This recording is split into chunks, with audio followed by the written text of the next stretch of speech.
It sure is. Welcome, one and all. It is Friday, May 17th, 4 minutes after 6 o'clock in the morning. Welcome to the program. My name is Brian Craig, and of course, you are listening to Florida's longest-running radio show, The Steve Kane Show, on the radio since 1977. We've got a lot to cover, a lot to talk about, and there's some big stuff going on with Trump and Biden, which we're going to cover in a little bit. But I want to start with this meltdown that occurred with AOC, Jasmine Crockett, and the great Marjorie Taylor Greene. And, you know, there's a thing about women that I've learned. I know everyone's talking about this, but everyone's being all politically correct. You know, even a lot of conservatives are being politically correct. But here's the thing about women in the workplace, and I think even women will agree with this. Women don't get along at all. At all. Especially when there's three women. When there's three women, two will always turn against the third, every time. That's just in social settings. Any guys, you see this? And women in the workplace, I've been dealing with this since my first jobs when I was a teenager. Women in the workplace, especially in traditionally male roles like being a member of Congress, they come unglued and often get hysterical. You know, this thing about hysterical, a lot of women get very upset when you use that word, but it's true. And AOC, Jasmine Crockett, Marjorie Taylor Greene, they were hysterical on the floor of Congress. I'm going to play you the audio in just a minute, and it's hilarious. It's funny. I enjoyed it, you know, and I've seen it a couple times. Pretty funny. It's nice to see, you know, the true colors coming out. I kind of like it because, you know, the men, they get along too well with some of these Democrats. I don't really like the idea that Republicans treat these Democrats as if they're like gentlemen. Democrats are lowlives. They used to own black people, all right? And that's just one of their many crimes that Democrats have committed. You look at what they're doing now. They are Marxist. They're terrible, terrible people. And how someone can be friends with them, I don't know. Are you friends with any Democrats? I don't know of anyone that I'm friends with, that I regularly interact with, that is a Democrat. In fact, a lot of times I'll hear from an old friend of mine, and I find out they're MAGA. And I haven't, I'm getting together with some old friends that I've known for like 35 years, 40 years. That's what happens when you get older. Over Memorial Day weekend. And one of them in particular, I haven't seen since like, I don't know when, you know, and they're MAGA. I never would have thought about it. So, you know, and I think the reason that most people that I interact with in my personal life are conservative is because you tend to interact with people that you have a lot of things in common with, right? Especially morally. But you look at women in the workplace, and it's a problem. You know, I remember back during the space shuttle days, they were going to have an all-female shuttle crew. Do you remember this? An all-female shuttle crew. And they had to give them special medications. I don't understand all this stuff, but they had to give them special medications so they wouldn't have their periods in space. You remember this? It was a big deal at the time. It was discussed a lot. And I learned something about that when women are to, women get their, listen, I don't know too much about this stuff, okay? But, but apparently when women are in a group, like if they all live together in the same house or they're in a space shuttle together, women, their periods will start occurring at the same time. I don't know how that happens, but, it's how it happens. So anyway, women in the workplace, they don't get along with other women. I have seen women at radio stations sabotage women, undermine women. You know, women in the workplace, very dangerous thing. I must tell you, there was, I don't want to say the names of the people, okay? There was a woman, yeah, I can tell the story, what the heck. There was a woman at a radio station I worked at, and she did a show, and she was popular. Then they hired another woman, and both of them, their entire lives revolved around getting the other woman fired. And these were both women on the air. Not going to say their name. If you think you know who I'm talking about, well, you might be right. I don't know. They're on the air. You know. Both of them still are on the air. Not necessarily in this market, but both of these women are still on the air at different radio stations today. All right. But they spent their entire lives sabotaging each other, trying to get the other one fired. And the first woman, when she was not successful, I wonder, I don't think I ever told this before, she did something I couldn't believe.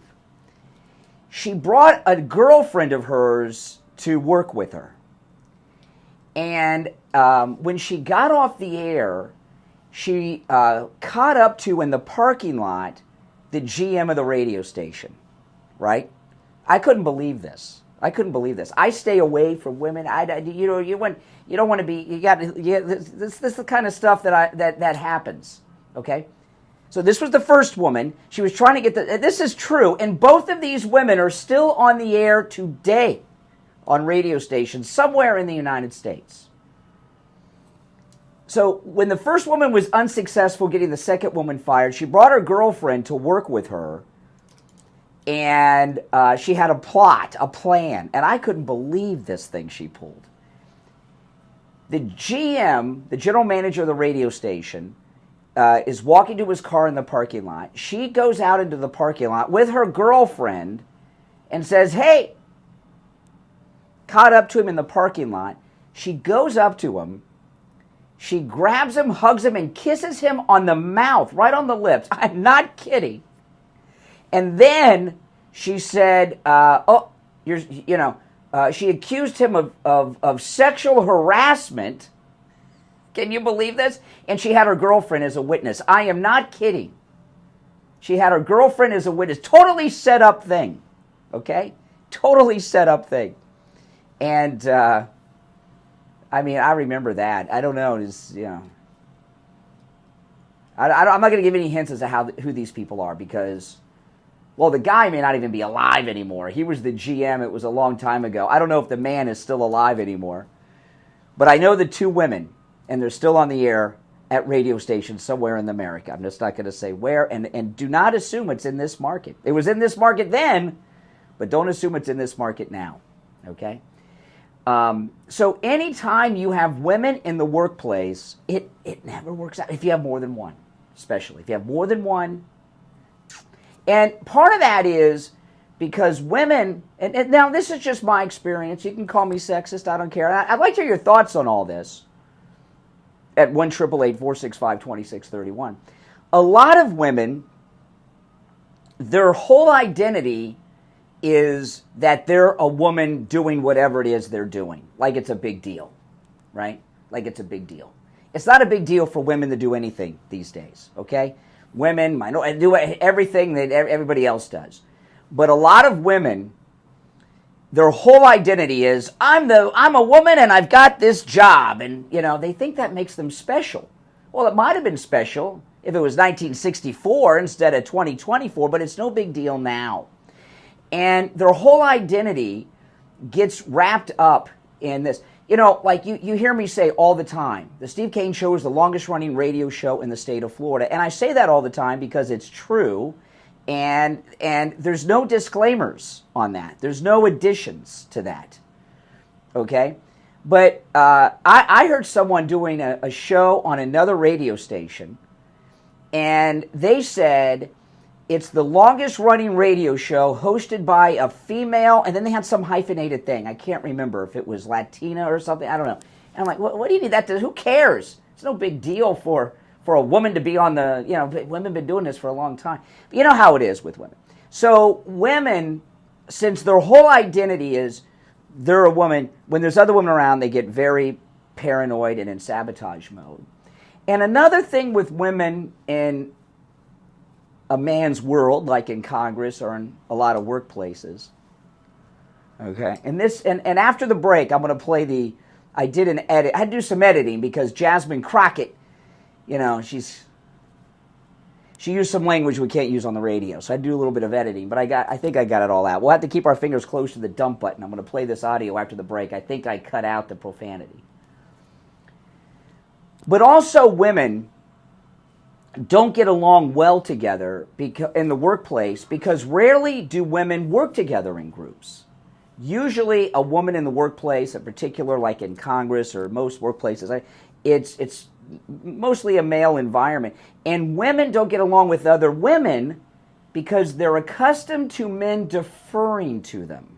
All right? Men mostly are gentlemen and will open the door for a woman. They'll give a woman a little extra time to speak her mind and give her opinion even if they're not interested because they're being gentlemanly.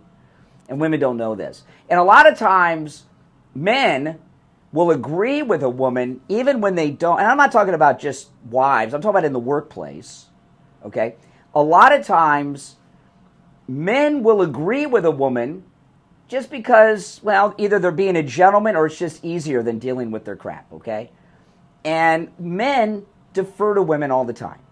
The better looking they are, the more they defer. But men always defer to women. And you get women together, women don't know this. They think men are interested in what they have to say all the time. No, they just, men are just nice, or maybe you're hot and guys give you a little extra leeway because of that. So when you get women together, they're used to people deferring to them. They're used to people giving them all this extra time when they're really boring everybody in the room. And other women don't do that, and meltdowns occur. So we'll take our first break, and I'll come back. I'll play the audio of Marjorie Taylor Greene, AOC, and Jasmine Crockett in their throwdown in Congress yesterday. It's funny as hell. I enjoyed it. I'm going to play it for you after the break. Also, today is Friday. That means it's open phones. Open MAGA Mike Friday. And on Fridays, on Open MAGA Mike Friday, you can call in about any and everything on your mind. You are not limited to the topics that we bring up on the program, okay? I'd like to hear your thoughts on all of this sexist stuff I'm bringing. I hate to bring this up because, all this, what I'm saying does sound sexist.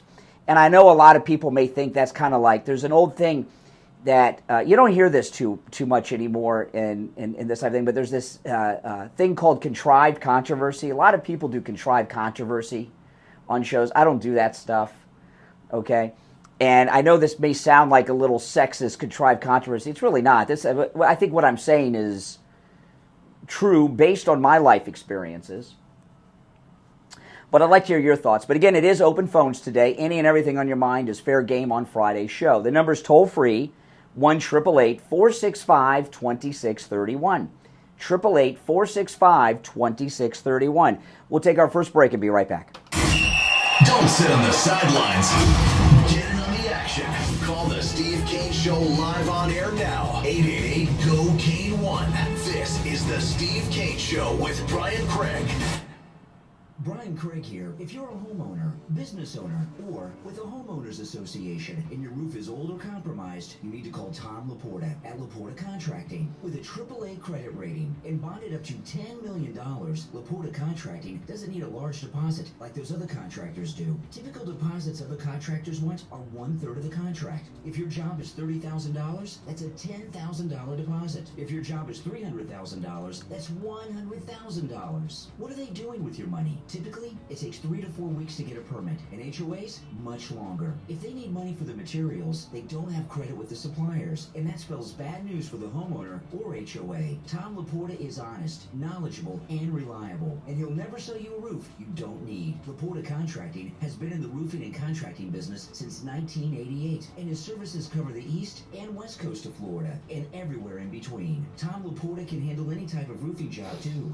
Well, if any of you ladies take issue with me, call. I'm open to it. Emergency repairs. If it's roofing, I mean, Tom you know, Laporta can do it. Call Tom Laporta right now on his cell phone, 954-604-4602. 954-604-4602. And online, LaportaContracting.com. Hurricane season is here, and making sure you're ready is key if you need to evacuate. Yeah, you're all welcome to call You in. don't have to be If you disagree with what I'm saying about women in the workplace, but I think I'm pretty spot on.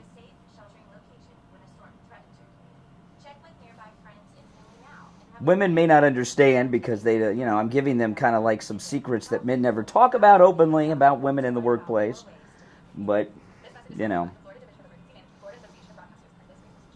suffer from neuropathy? I did, until I went to Lighthouse Medical Center in Pompano. Numbness, pain, burning, tingling in my hands and feet. there's no court today. Muscle weakness, loss of balance, muscle twitching have all but disappeared. Say goodbye to your neuropathy symptoms. Call Lighthouse Medical Center for a free consultation. 754-222-6642.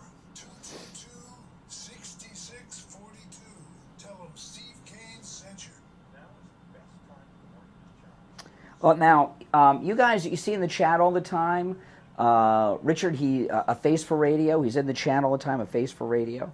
He sent me a message this morning. His sister, Barbara, has been admitted to the hospital in Pennsylvania. She's having breathing trouble. She's been coughing. They found some liquid in her heart and in her lungs. And he asked if I would ask all of you to say a prayer for her, and I said absolutely. So if you could say a prayer for the sister of Richard, a face for radio, who's in the chat all the time, I'd appreciate that. On new and used tires, again, my number is 954-977-9445. Thank you. Now back to the Steve Kane Show with Brian Craig. Listen in the Palm Beaches on 95.9 FM. The Treasure Coast on 106.9 FM. Hear us in Boca on 95.3 FM. Fort Lauderdale on 96.9 FM. And anywhere in the world at True Oldies FM. All right. We're back. I'm Brian. Some of the ladies in my chat room on the YouTube live chat during the break are not happy with what I'm saying. What you're getting here is some behind the scenes of what men think and say when ladies aren't in the room, guys. I'm sorry to tell you. So let's get to this. So this is, I think I got the profanities out. Okay, we'll find out real quick. If we do, I'll just hit the dump and pause it and wait for the delay to build back up. So this is during a congressional hearing yesterday. It's Marjorie Taylor Greene, Jasmine Crockett, and AOC. And Marjorie Taylor Greene asked a great question, a perfect question. Now, everything I said about women does not apply to the great Marjorie Taylor Greene. I love her. If you listen to my interview with her, I mean, come on. I love her, man. I think she's awesome. And, I'm sure she's great to work with. But Marjorie Taylor Greene asked a very important question and a very relevant question. This hearing on Garland yesterday. She wanted to know if anybody on this congressional committee, and she wanted them to be named, was doing work with Judge Mercan's daughter, okay, the judge of the New York case. And that's when the blank hit the fan.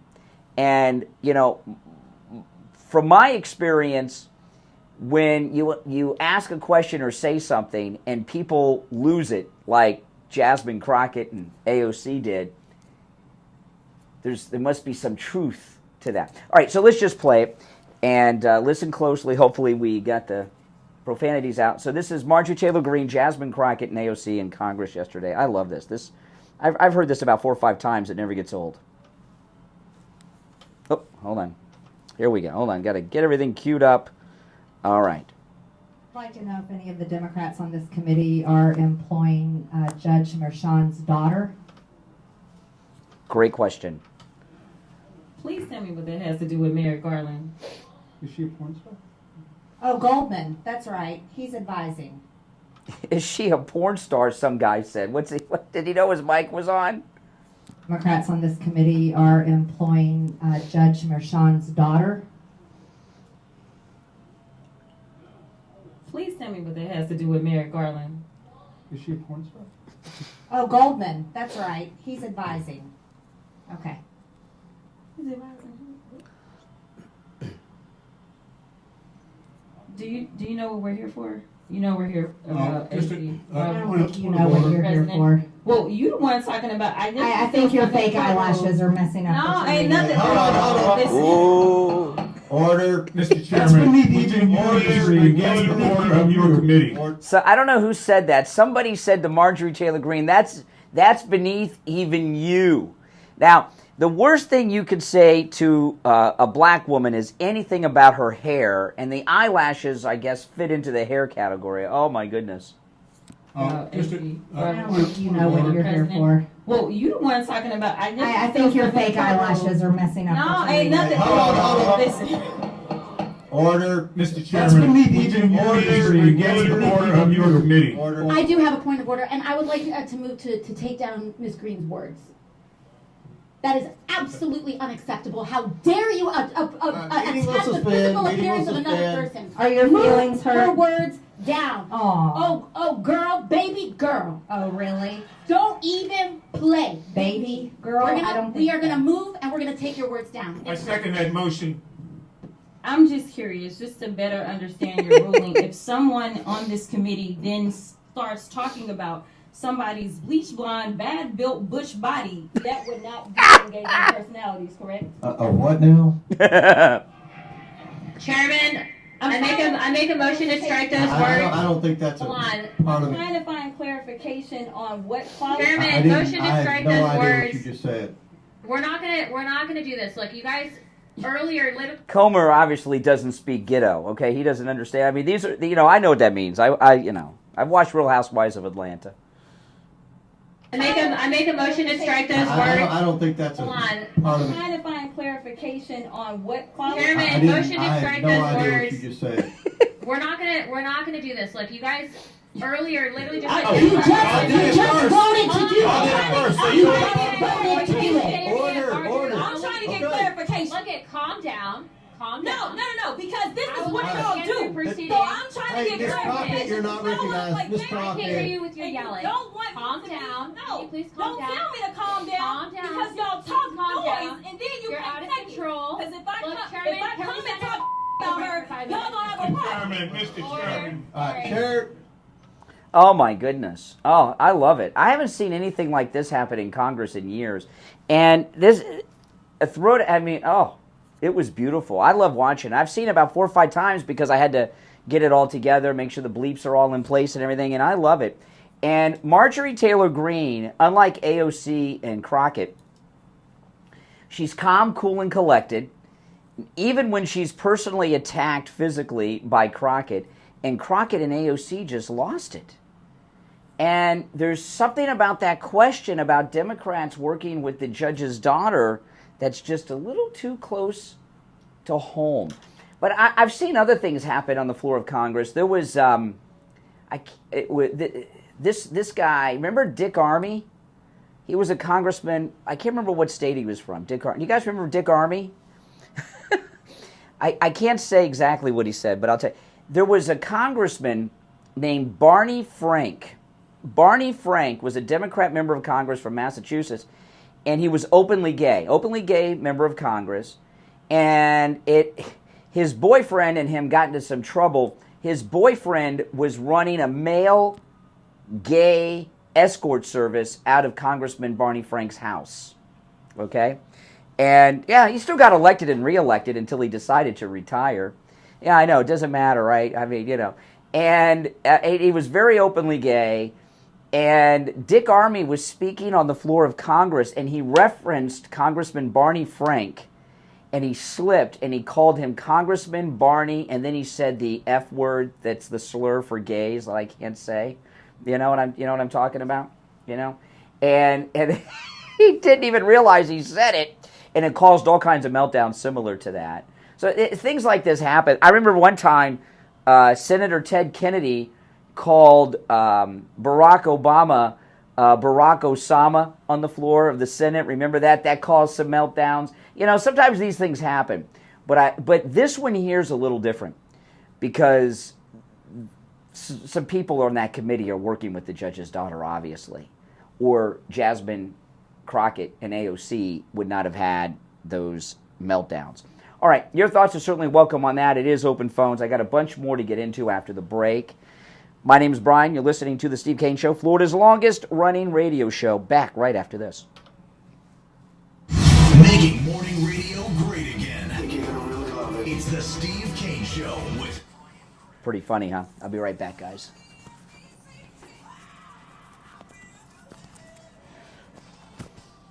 Be right back.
Pretty funny. Welcome. If you're new, make sure you subscribe, everyone.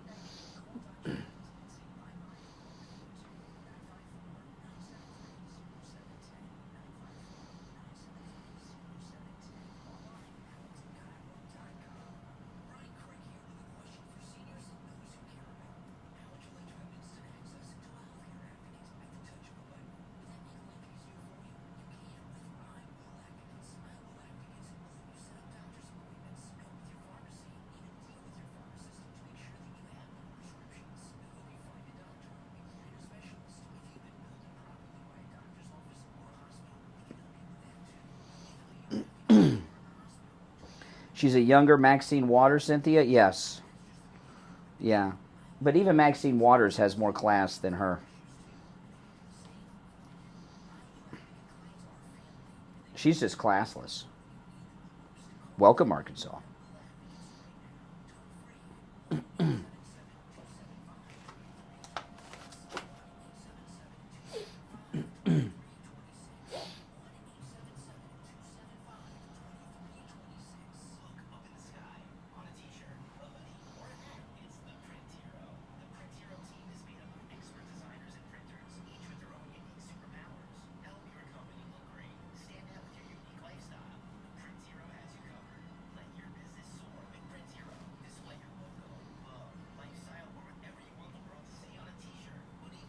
All right, we're coming back shortly, guys. 1 minute.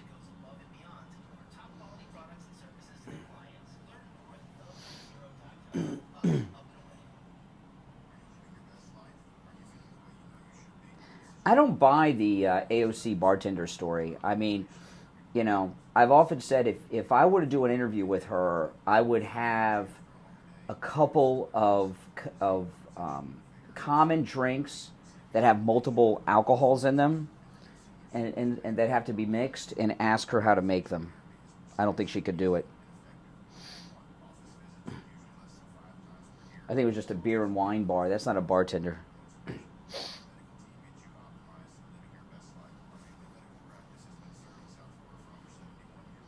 But Marjorie Taylor Greene, she knew what she was doing. Marjorie Taylor Greene doesn't say anything without, you know, thinking ahead. All right, here we go. Or visit us at lighthousemedicalcenter.com to schedule your consultation today. Now, back to the Steve Kane Show with Brian Craig, celebrating 47 years on the... All right, we are back 35 minutes after the hour. Yeah, Marjorie Taylor Greene knew exactly what she was doing. She was totally calm. You know why she's calm, Marjorie Taylor Greene, and Jasmine Crockett and AOC are not? It's not an age thing, because Crockett's in her 40s.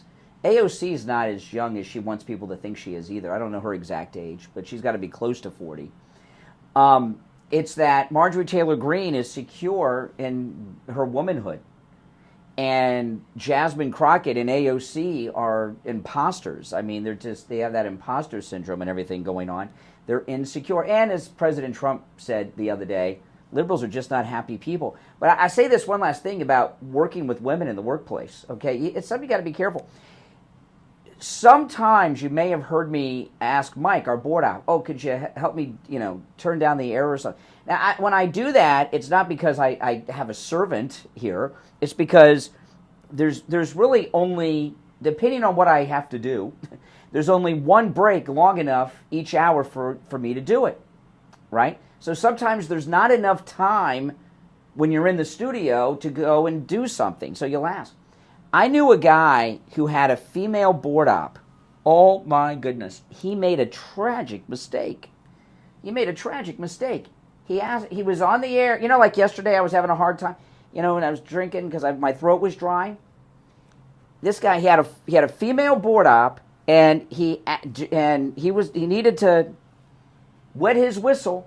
He asked if she could go and get him a drink in the other room. Oh my goodness. You would have thought he grabbed her butt. It was a big deal. And management at the radio station said you cannot ask her to get you a drink of water or anything, coffee, anything, especially coffee. I remember that. That was like a big deal.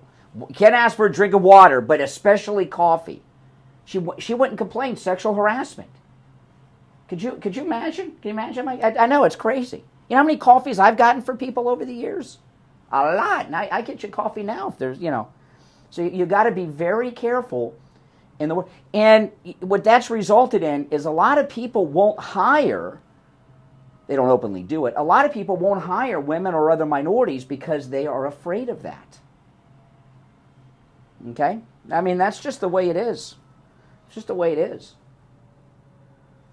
You know? I worked at a radio station, and there was a woman who worked there, younger woman, and she didn't know what the hell she was doing. She had never been in a radio station before. I don't know how she got hired, and she was in a production thing. She didn't know how to do production. Never been in a radio station or TV station or anything, right? And she got fired because she didn't know what she was doing. She didn't know how to run a board. She wasn't on the air or anything. Wasn't a board op, behind the scenes person, but was hired to do production. Didn't know how to do production. They got fired. You know what she did? Racial discrimination. I'm not kidding. You know what they did? They hired her back. Isn't that crazy?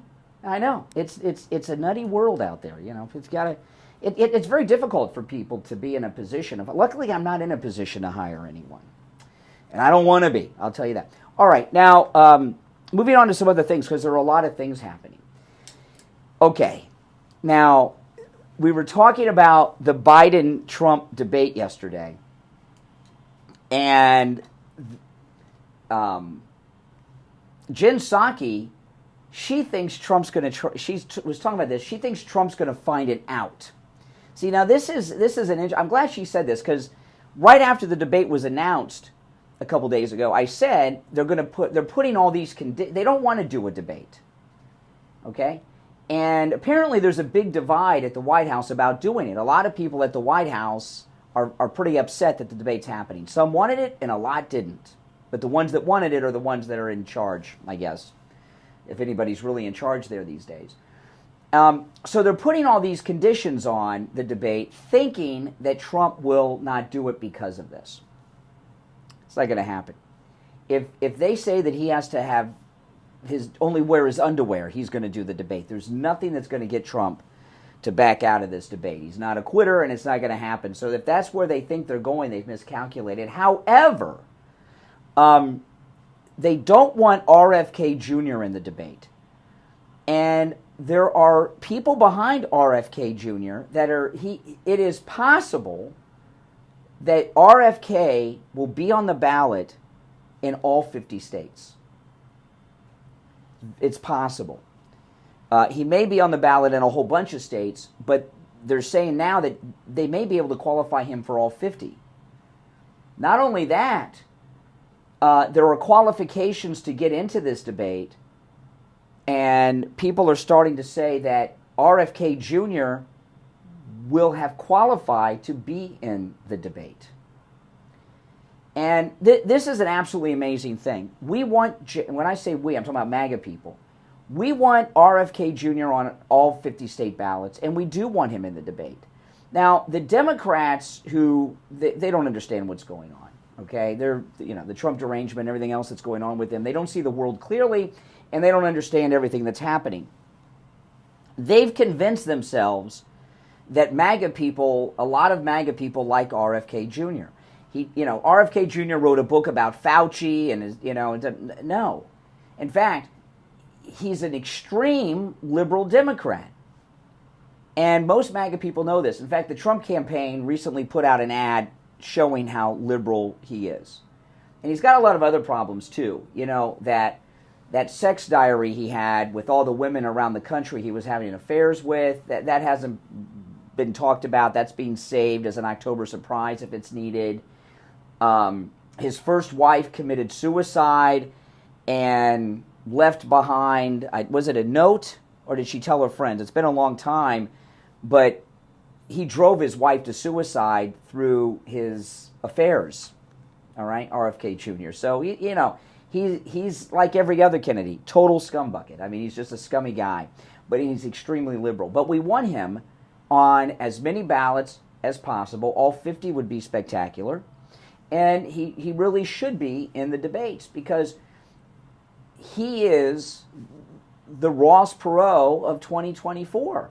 Ross Perot, if it wasn't for Ross Perot, Bill Clinton never would have been president of the United States. George H.W. Bush would have been reelected.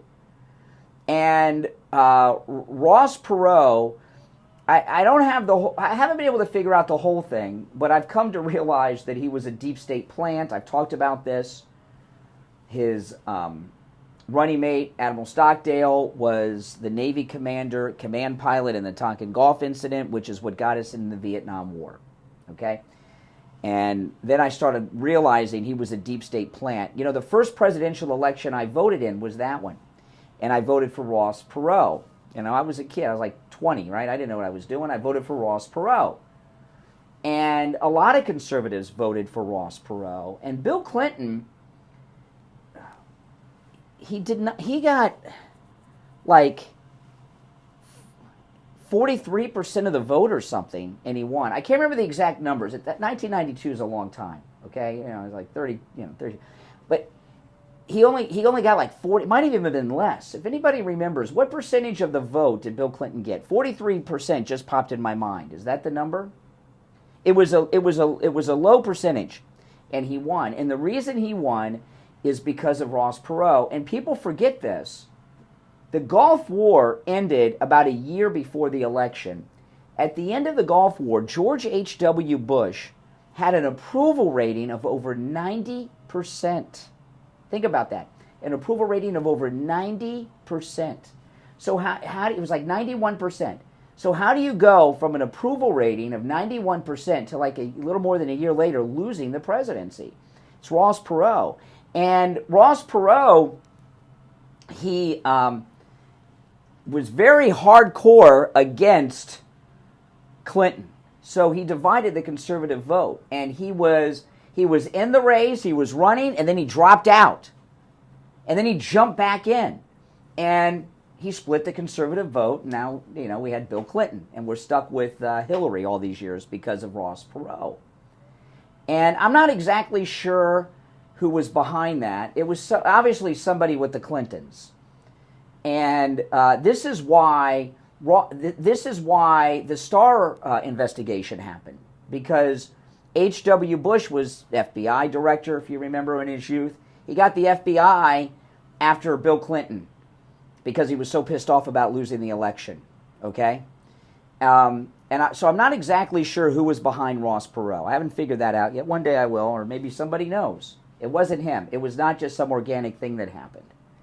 It was some powerful people did not want H.W. Bush reelected, so they brought in Ross Perot, split the Republican vote enough to give Bill Clinton the presidency. And Robert Kennedy Jr. can help us with that. Now, we don't need Robert Kennedy Jr. to win. We're doing very well, but every little bit helps. And he really is truly a liberal candidate. He's liberal on everything. And, the Democrats have made abortion one of their primary issues.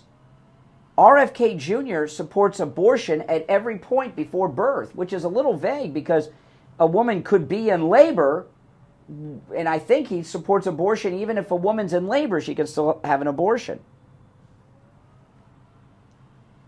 MAGA's woken up to him, the few people that liked him because of things he said about Fauci, so they're on to him. But a lot of Democrats would gravitate to him. They're fed up with these radical lunatics that are running. There's a movement of never Bidens taking place right now in the Democrat Party. Many never-Trumpers are becoming never Bidens now. And for a lot of these people, RFK Jr. is a reasonable alternative.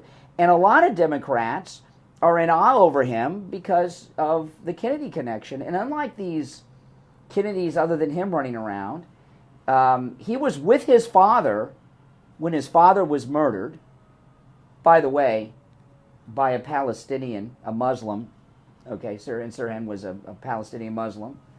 And he was also old enough to be in the White House and have memories with his uncle in the White House. So there's a real connection. And I'd be interested in meeting him. I'd like to meet. I wouldn't vote for him. I'd like to meet him, shake his hand, take a picture with him.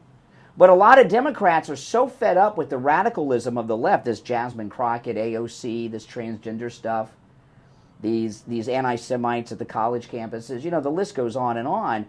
And Robert Kennedy is like the old guard Republican Party to them, and they would love to vote for him. So I really hope he can wiggle his way onto all 50 ballots, and if he could be in the debate, that would be spectacular. Don't buy all this BS that Trump and MAGA are afraid of RFK. We want him in the race to give Democrats a true Democrat alternative. And if it splits their vote, that's good too. All right, we'll take our last break of the first hour and be right back. The cold, hard truth. Delivered morning 6 to 9 right here on The Steve Kane Show. All right, where am I?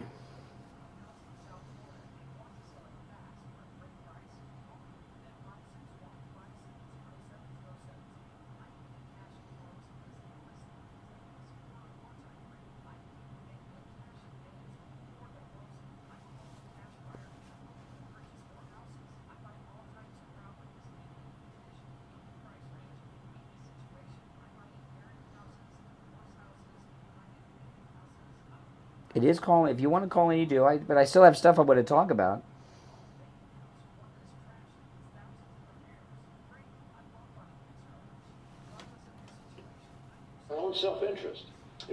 got the.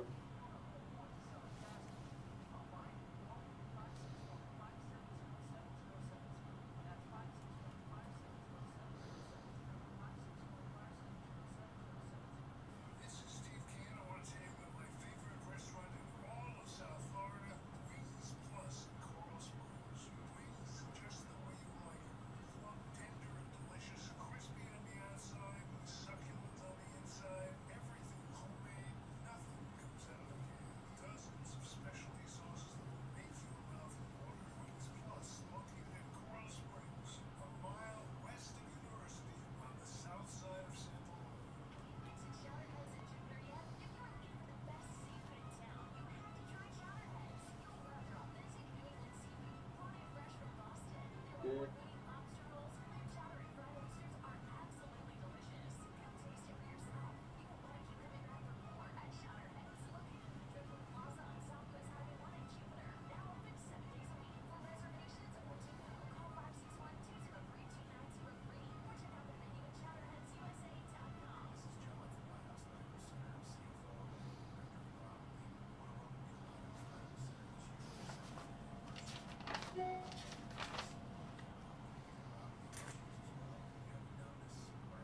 Feels chaotic, and I think, and it feels a little weak that he can't unilaterally make all of these things calm. And if he had said, "I'm considering it," it would have fed into the Sleepy Joe narrative that they've done a pretty good job of beating back. Post, of course, the drugs he apparently took the night of the State of the Union. Those did help, apparently. So they had to do that.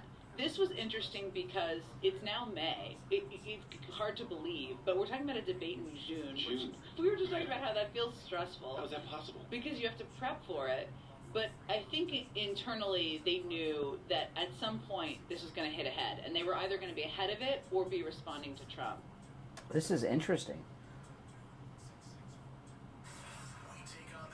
Feels chaotic. Now, the Steve Kane Show is on the air.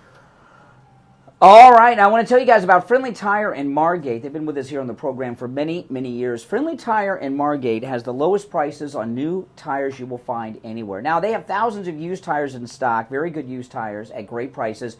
And also, unlike all the other tire shops, Friendly Tire and Margate does do simple repairs. And oftentimes, I'll run over a nail or something, and I'll go over there, and they'll take care of it for me. They do tire repairs. But when it comes to new tires, they have all the brand tires you know and love, Firestone, Bridgestone, Pirelli, whatever you like. And they have new tires at prices lower than you'll find anywhere else. Now remember, when you call Friendly Tire for a quote, the price he gives you is out the door and on the road. He doesn't charge you to balance the tire, doesn't charge you to mount the tire, and he doesn't charge you to dispose of your old tire. So when he quotes you a price over the phone, that is out the door and on the road. And also this, and this is the important part, he has new tires for as low as $70 a tire. You heard me right. New tires as low as $70 a tire, and that is on common-sized tires on some of the most common vehicles on the road today. All right? And when you call, you tell them that, and you'll see. And I'm telling you, it's a great deal. All the cars in my family, and even my extended family, are on the road on tires from Friendly Tire because the prices are so great. I used to hate buying tires because they're so expensive. Now I get tires when I need them. I can't tell you how many times in my life I've been on the road with tires I shouldn't be driving on because of the cost. And since I found Friendly Tire, I always have tires on the road that keep me safe. So give him a call. He's also open on Saturdays, 954-977-9445. 954-977-9445. All right, our number's toll-free, 1-888-465-2631. You're on the air. What's your name? Where are you calling from? Jeff from Maine, Brian. Hey, Jeff, what's up? Hey, I was thinking, how would the Democrats, Biden, try to buy off RFK Jr.? And I think that Trump may offer him a cabinet position in health or something, because he's good there, don't you agree? Now, but the only thing I'd like to see him do is, I've mentioned this a few times, I'd like to see Trump declassify all the files for both Kennedy assassinations and put him in charge of the committee to go through and release all of it to the public. That's what I would do. Boy, that's a good one, Brian. I like that idea. he'd be pretty proud. We all know the deep state killed them both. Come on. We all know this. And it was over the war in Vietnam. And it's been long enough. Most everybody involved is dead. And the ones that are alive are as old as the hills. So. And I'd like to know that, because I believe I know who did it. And really? Who do you think did it? Who do you think? JFK or Bush? Senior Bush. He was in Texas. He was part of the CIA. Yep. He became president, and Ford was involved in it. And I believe there's so much corruption back then, and it was on both sides. And we didn't realize till the second Bush how evil the Bush family was. Was. I agree with you that Bush. I don't know if Bush was in. H.W. Bush was an FBI agent at the time, and he was in Dallas the day that JFK was killed, which is something that people don't talk about too much because he was involved. Did you know that a investigative journalist, and I forget his name, went to him and asked him, said, "Where were you when Kennedy killed me?" He says, "I was with my wife Barbara. She was doing some kind of thing in some town." So he went to the town, and everyone he talked to said, "Oh yeah, we remember Barbara was there, but George wasn't." So he went back and asked him again, and he said, "I don't remember." Oh yeah. Don't back then that doesn't know where they were, what they were doing, and who they were talking to, and they found out Kennedy. Yeah, it's like everybody. Yeah, well, I wasn't alive yet, but you're right. Like my parents, they'll tell you, oh, they were in junior high school. They know, and everybody knows where they were, who they were with, and where they heard when Kennedy was shot. And there was another future president in Dallas that day, and I don't mean Johnson. On the day that Kennedy was killed in Dallas, H.W. Bush was in Dallas, and also President Nixon was in Dallas that day. And President Nixon was in Dallas that day. Yeah, I know. This is true. And of course, if Bobby Kennedy were not killed, where would Richard Nixon have been in 1968, right? Losing. Been president. Correct. So there's a definite connection with Nixon and the Bush family to the Kennedy assassination. Absolutely. But they're both dead. I'm sure GW and Jeb don't want everything declassified. I never believed any of this conspiracy stuff until I saw what they started doing to Trump. And then I realized everything is true. Woke us up to so many things in our government, and I believe that when November 5th comes along, RFK Jr. is just going to blow the Bidens out. I mean, is there any possibility? I don't see any possibility that on the day Kennedy was killed in Dallas, 2 future presidents were in town that day. That's insane. What are the odds? Oh, please. Yeah. In the CIA. That's right. But and Nixon wasn't some outsider. He was in Congress before he was vice president. He was vice president for 8 years with Eisenhower. So come on. And then he became president. He would not have been president if Bobby had not been killed. No way. No way. And he immediately escalated the war in Vietnam, Nixon. Both assassinations was the military-industrial complex and the deep state wanting the war in Vietnam, because Kennedy was winding it down. Kennedy was going to get us out, and RFK in '68 was running on a withdrawal from Vietnam. And that repeats itself over and over. Look at Afghanistan. What happened there? Mm-hmm. That's right. Yeah. So no, there's no doubt about it. So that's what I'd like to see Robert Kennedy do with the Trump administration. Be in charge of the Kennedy files, declassify everything. And I think that he'd do he would keep a lot of Democrats from going back to Democrats, because I can't see how Democrats now are not awakened to the point to just say, "But this is not right." You make a good point. Let me just what Jeff just said. I want to stress it because what you said was right. There's a lot of Democrats that are not happy with Biden, but they just can't get themselves to vote for a Republican. If Bobby Kennedy's on the ballot, they can stomach that and vote for Bobby Kennedy. That all helps Trump. And America and us. Have a blessed weekend, Brian. God bless you guys. You too, Jeff. Thanks for the call. If you're on hold, stand by. We only have a minute left, so it's not enough time to start a conversation. But after the top of the hour, we'll go back to the phones. And again, it is Open Phones on Friday. We call it Open MAGA Mike Friday. And on Friday's show, you're welcome to call in about any and everything on your mind. You know, Rush Limbaugh started that, and he said on Friday's show, we turned the show over to rank amateurs. And that's what we do. You know, the other 4 days of the week, we try to wrangle you into talking about what we bring up. But on Fridays, it's up to you, the topics. And sometimes the Friday show is the best show of the week with that. Other times, well, you know. Remember that guy that wanted to call in and talk about peas and frozen peas versus fresh peas? That was a great call. Yeah, but it was open phone, so we talked about it. All right, my name is Brian Craig. You're listening to The Steve Kane Show, Florida's longest-running radio show. On the radio since 1977. Our number's toll-free, 1-888-465-2631. 888-465-2631. It's a toll-free call no matter where you're calling from.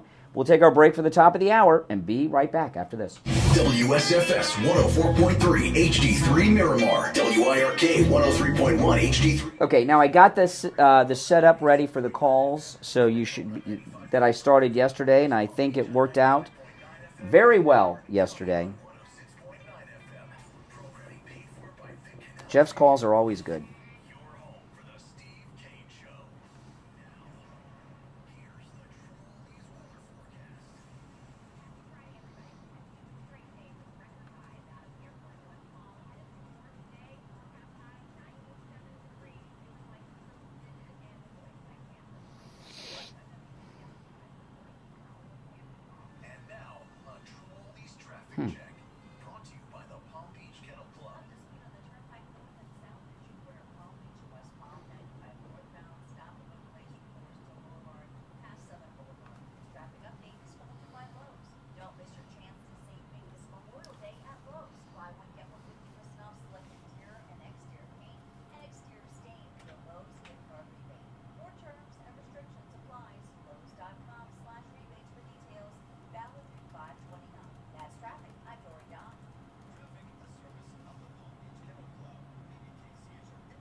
Oh, man, oh, man.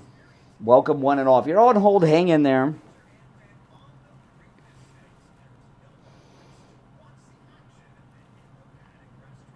And don't forget to look out for my weekend shows.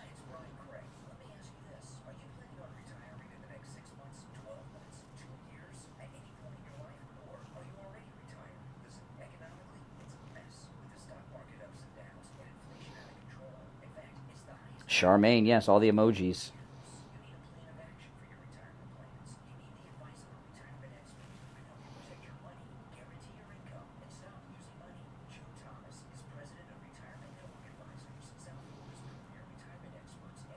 You're welcome to call in, Jules. You do not have to agree with me to call. I love to talk with people who disagree with me. I just may have worked with some bad people that happen to be women that did terrible things, you know. You never know.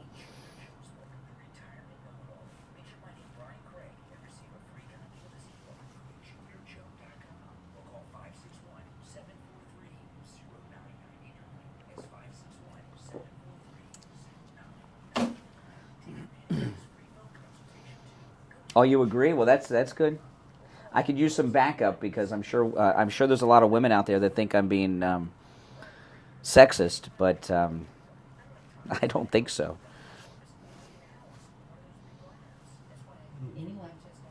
Women set the tone. I mean, you know, like remember that show, Wife Swap? They tried to do husband swap, and it didn't work because women set the tone for the house, and that carries on to the workplace.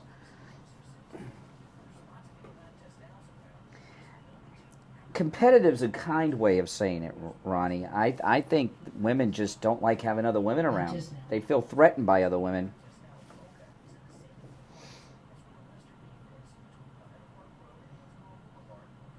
Honey, oh man, you can't call anybody honey.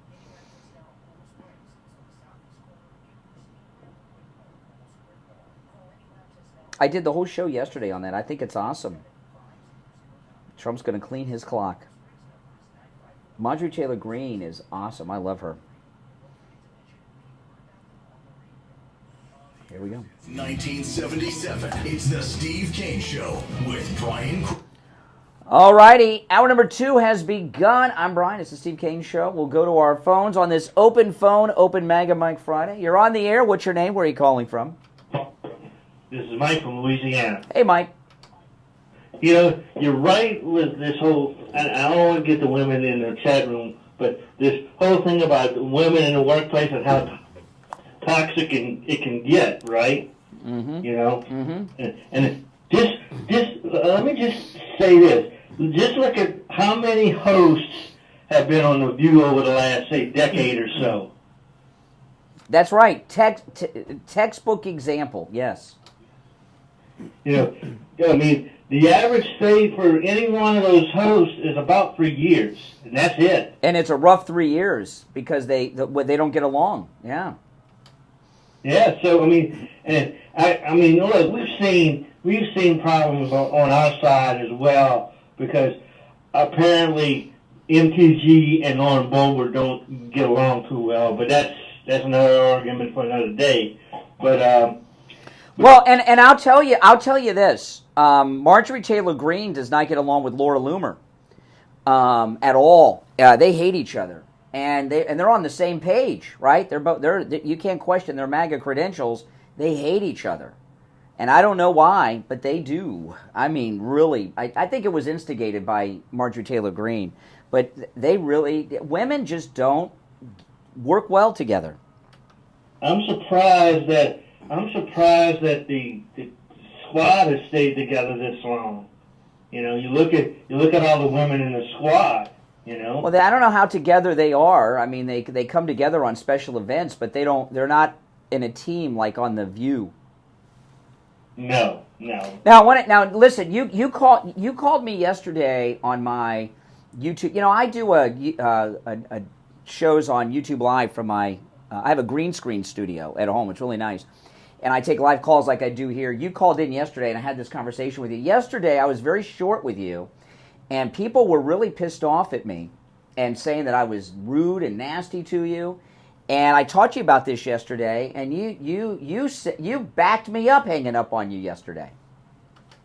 Yeah, look, with people like me who have been doing this, calling in the shows for this long a period of time like I have, expect that to happen every now and then, you know. Yeah. Expect to have the host be short with them every now and then. Yeah, Mike from Louisiana is a chronic caller to many shows, and how many years you been calling talk shows? Oh, since I was in high school. Yeah. 1991. Exactly. I used to call in high school too. That's how I got in this business. I used to call shows, and then I started going to the radio stations. So so those of you that thought I was inappropriate with Mike backed up what I said about hanging up on him yesterday. All right, Mike, take care. Have a good weekend. Thank you. All right. Isn't that nice? That's crazy. It's crazy. I know. You're on the air. What's your name? Where are you calling from? Good morning, Cassandra and Doug. Hey, Doug. When you say those Marjorie Taylor Greene and the other two idiots, you know, it's just amazing that people vote for these people. You know, what happens when Congress is supposed to be the people that we want to lead us and be in charge of everything? Get these imbeciles over there who's opening their big mouth and carrying on. It's amazing. These Democrats don't care. You know, I was speaking to somebody yesterday and just rubbing it in about the Biden lies about the 9%. And somebody else gets involved and says, well, all politicians lie. I said, really? Well, not President Trump. Oh, yes, he lies. Everything he says is a lie. I said, well, then what is it? They have no answers. They just keep saying the same, talking. See, you've been listening to the show so long, you're using my technique. In your personal life, yeah. You're asking for examples. You're trained me well, man, and it certainly helps because these people are tough to deal with, man. I play ball with them, and you have to deal with them. But you know, it's just amazing how these people just, no matter what you say, they don't blame Biden. They think that everything is the economy. What about that cocaine that they found outside his office? They don't think it's him. Somebody else planted it. No matter what, they're going to vote the people, no matter how big the economy is. See, you know, a lot of people will say, well, you're the same way with Trump. You excuse... Trump hasn't done anything wrong. You know, like Biden. See, everything Trump does is right. Yeah, well, like that one caller 2 days ago said, oh, everybody that's accusing him of something, everybody's lying?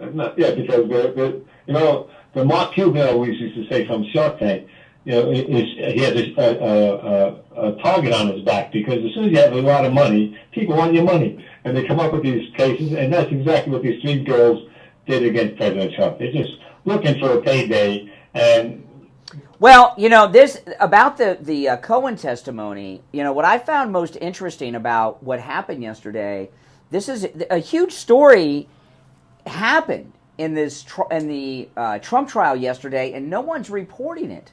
It's been mentioned, but the main outcome of it, they haven't.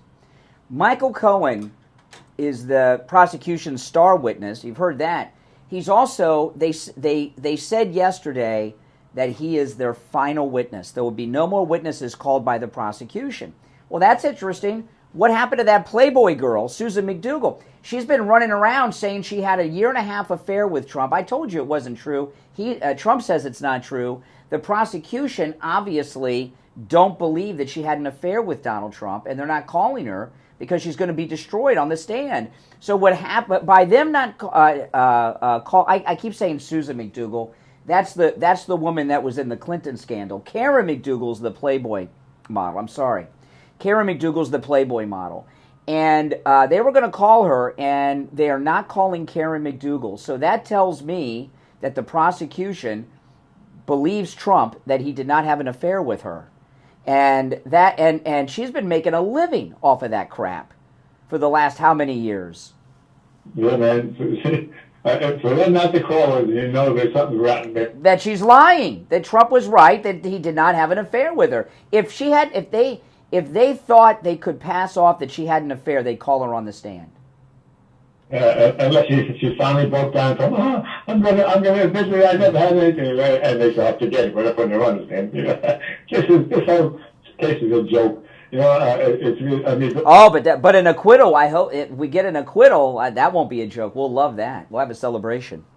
No, man, we should have a party at Wings Plus. Yeah, an acquittal party. But I'm hoping it's not going to be a hung jury, because then they'll keep him in this forever. They'll reach and retry. So hopefully it'll be over.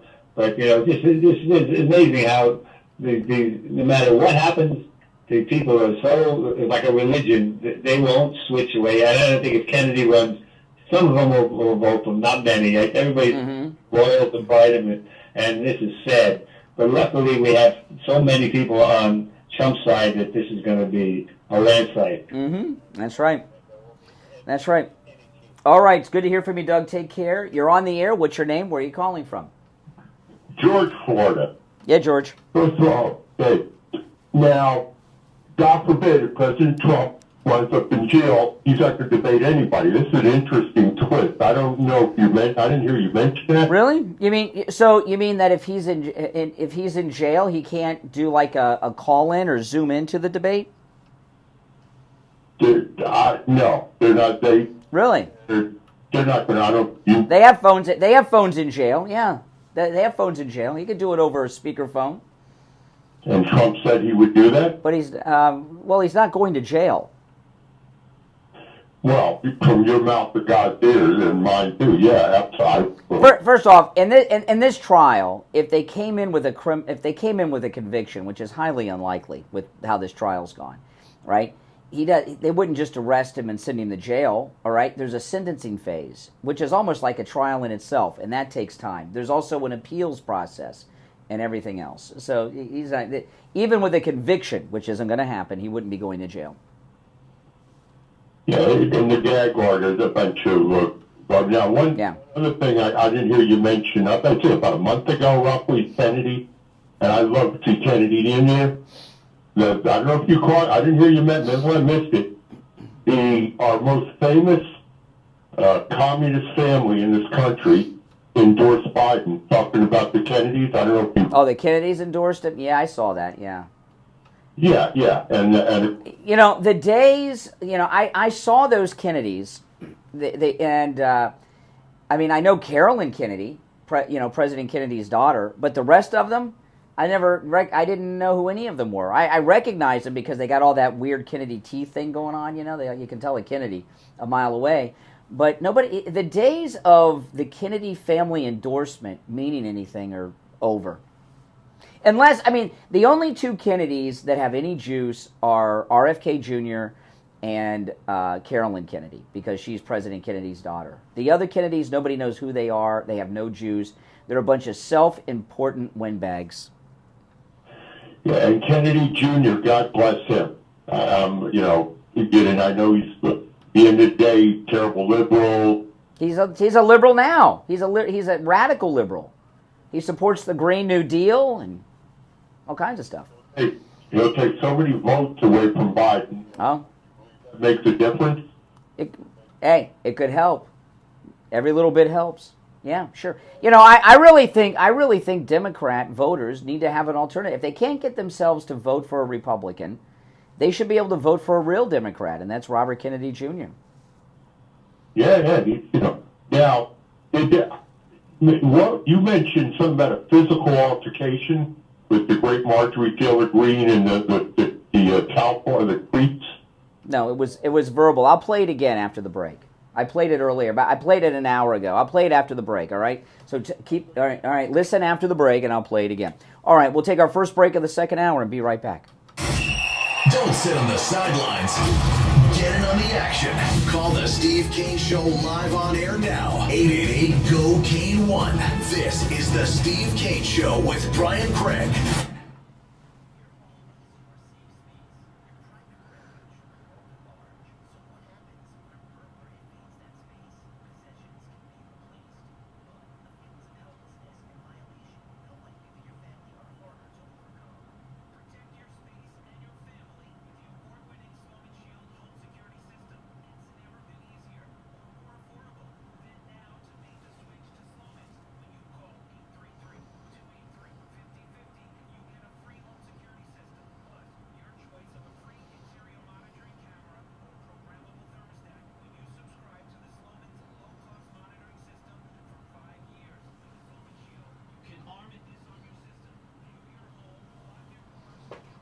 Yeah, the calls have been good so far. Keep them coming.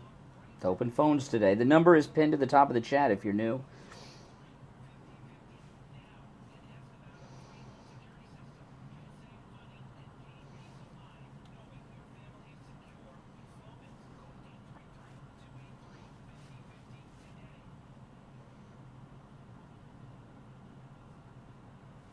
Oh, yeah, March 2nd. I'll play it again. It's too good not to play again. But I want to play this thing with Psaki first. When you were in your 20s. That new setup I have for the callers, I got a lot of great positive feedback from people yesterday throughout the day on that, so I'll continue to do what it is I did yesterday.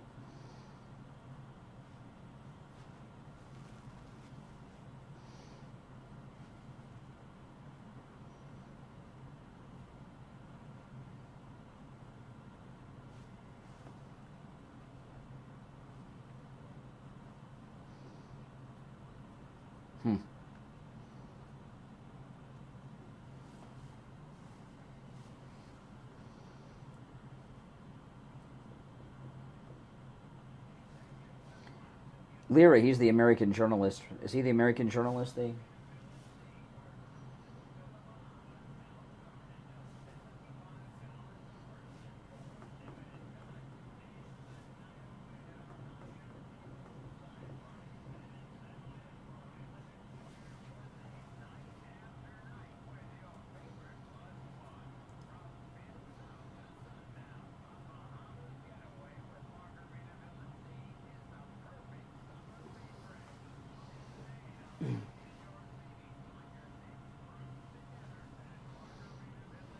Yeah, I'll play that again. I'm going to play this thing with Psaki first, and then I'll play the cat fight again.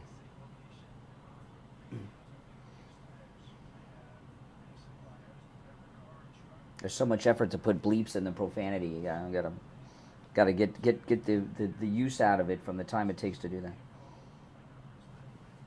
977-9445. I will give you a price over the phone on new and used tires. Again, my number is 954-977-9445. Thank you. Now back to the Steve Kane Show with Brian Craig. Listen in the Palm Beaches on 95.9 FM, the Treasure Coast on 106.9 FM, hear us in Boca on 95.3 FM, Fort Lauderdale on 96.9 FM, and anywhere in the world at TrueOldiesFLA.com. Alrighty, we are back. 19 minutes after the hour. It is Friday. I'm Brian. It's the Steve Kane Show, Florida's longest running radio show. Father's Day right around the corner, and there is no better place to do your Father's Day shopping than MyPillow.com. And with our promo code KANE at checkout, K-A-N-E, there are huge savings. You can save as much as 80% off some of the most popular MyPillow products in time for Father's Day. I give you a great, I'm a dad, so I know what dads want. I'm addicted to coffee like Hunter is addicted to crack and hookers, okay? They have great coffee at MyPillow. The MyPillow My Coffee, this is a great Father's Day gift, and I'll tell you why. First of all, it comes in different blends. It also comes in ground, whole bean, and the Keurig cups, okay? And it's 50% off with the promo code KANE at checkout, K-A-N-E. You can set your dad up with a coffee subscription, so I don't know how often you would set it up for, every month or however long. And every month your dad will get new coffee delivered from you. That's a great Father's Day gift. I know, that's a great gift. My daughter's listening. That'd be an awesome gift for me. Dads we don't need any more ties, okay? We don't need any more ties, okay? And there's great gifts at MyPillow.com. The slippers as low as $25 with our promo code KANE. The $25 extravaganza continues. The mattress topper, 50% off. Buy one, get one free on the MyPillow 2.0s. You can use our promo code for all the specials at MyPillow.com. And, of course, free shipping on all orders over $75. So go to MyPillow.com, do your Father's Day shopping. And father also includes your husband, your son if he has kids, okay, not just your own dad. Also his grandpa. I'm sure granddads like Father's Day too. You can also order by phone, 1-800-716-4879. 1-800-716-4879, promo code KANE, K-A-N-E, at checkout. Okay, I want to share this. Jen Psaki did an interview talking about the debate between Biden and Trump. And she dropped something that, let me play it for you, then I'll tell you. And it feels a little weak that he can't unilaterally make all of these things calm. And if he had said, I'm considering it. She's talking about Biden here. Would have fed into the Sleepy Joe narrative that they've done a pretty good job of beating back, post, of course, the drugs he apparently took the night of the State of the Union. Wow, did you hear that? Did she just say that Joe Biden took drugs during the State of the Union? She's an insider, Jen Psaki. She said he took drugs the night of the State of the Union. Well, I think that's a pretty big news story. And, this interview, there's a couple clips out of it that's getting a lot of play, and none of it's that. And I found that by accident, because what had happened is, I'll play the rest of it, but she said something about the debate, so I pulled up the interview to pull the audio off of her talking about the debate, and then I heard her say that, and I'm like, what? And it was early this morning. It was like 3:45 a.m. when I heard it, and I was like, maybe I just haven't had enough coffee yet. And I played it again. I'm like, holy smokes. So let me play this. She said that Joe Biden took drugs the night of the State of the Union. Can't unilaterally make all of these things calm. And if he had said, I'm considering it, it would have fed into the Sleepy Joe narrative that they've done a pretty good job of beating back, post, of course, the drugs he apparently took the night of the State of the Union. Help. There it is. Now, and yeah, that's right. So my question is, what drugs? What drugs? So we know which ones to test for before this debate. Let's see what else she has to say. Apparently. So they had to do that. This was interesting because it's had to do what? Give him drugs? I don't know what that means. It's hard to believe, but we're talking about a debate in June. Which we were just talking about how that feels stressful. How is that possible? Because you have to prep for it. But I think internally they knew that at some point this was going to hit ahead, and they were either going to be ahead of it or be responding to Trump. That's right. So it was smart in that sense. I think it was also smart that they put out this letter of their criteria, which basically, I mean, none of this is on the level, this entire election in many ways, in terms of how Trump is operating, but it did put the Trump team on their back feet where they had to just agree to that. If they tried to litigate things on there, they would have looked a little weak. That's right, yeah. I mean... See, now, this thing she said at the end, I mean, the news out of that is the Biden drugs State of the Union. I mean, you know, nobody seems to have picked up on that except me. But the thing that she says there at the end, though, this is what I was telling you guys about yesterday. We got another confirmation. They're coming up with as many bizarre rules, right, as they possibly can come up with in the hopes that Trump will say no. And there's nothing they're going to come up with that's going to get him to say anything other than, yes, I'll be there. All right, let's go back to the phones. 1-888-465-2631. Remember, Fridays is Open Phones, Open MAGA Mike Friday. And on Open MAGA Mike Friday, you're welcome to call in about any and everything on your mind, not just the topics that we bring up. You're on the air. What's your name? Where are you calling from? Paulette. Come on. You got some? Yes, you're on the air. I don't care how many drugs. I don't care what kind of drugs Biden took during his State of Union speech. It will never beat Trump's nail.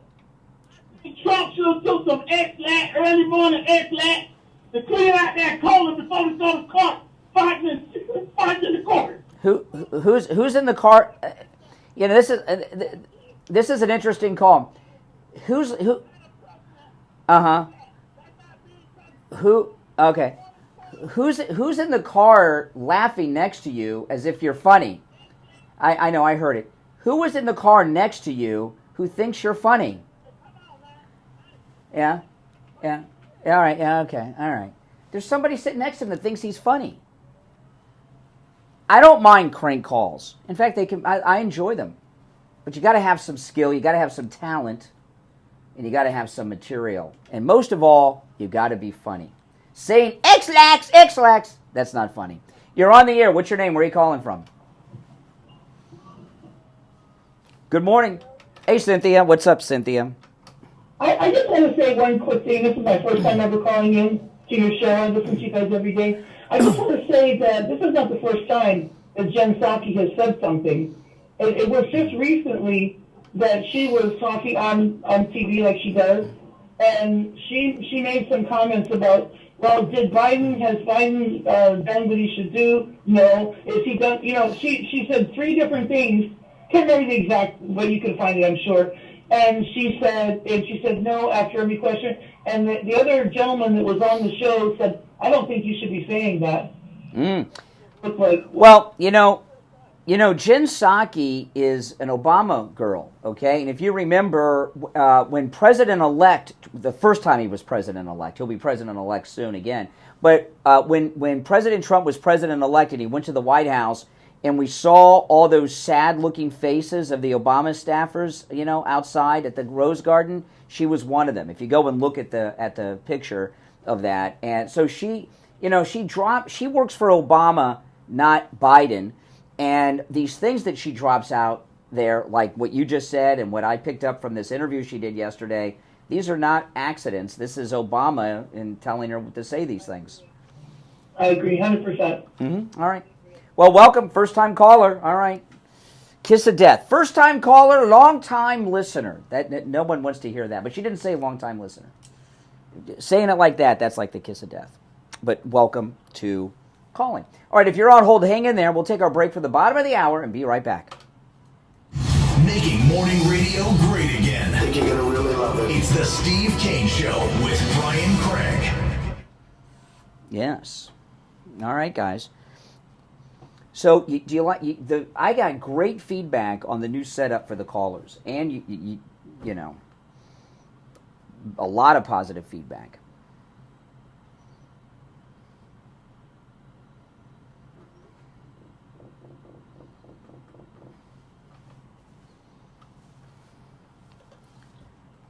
Can you hear me, Steve?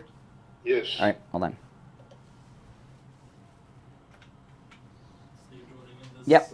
Yeah, he's there already.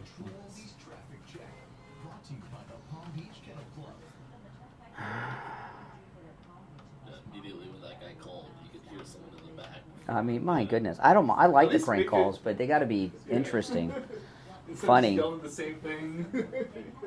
X-Lax. X-Lax. Yeah, it's not funny. Right, come on. And it's not funny if you're laughing while you're doing it. You got to not laugh. You know. The rules of comedy.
That thumbnail on today's video, if you know, I set up the live stream before I leave my house in the mornings with the thumbnail and everything, and I changed it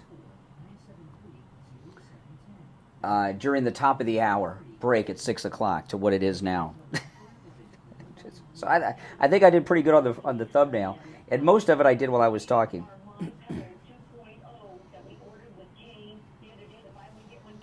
No, these are not new vans, no. I've had them for about 6 months.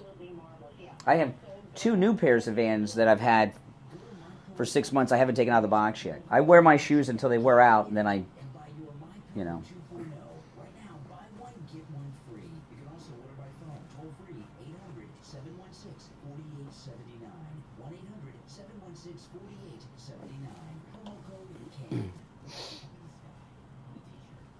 Be back shortly, guys. I do, JP.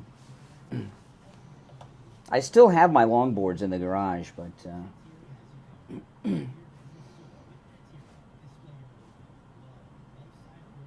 but at my age, you look kind of ridiculous on the skateboard. You know, I didn't skateboard. I have a longboard, which is it's a skateboard, but it's about this long. You know, and it goes a lot faster. It's for long distances. But even with the longboard, at my age, even Tony Hawk looks ridiculous. Well, Florida's pretty flat. Longboards are better with hills, but yes, Sector 9s. Yeah, I have 2 longboards. They're both Sector 9s. I can't get myself to get rid of them.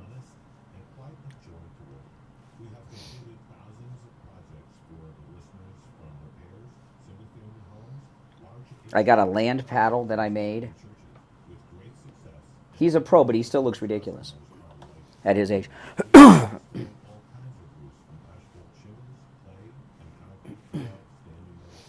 anybody knows what a land paddle is.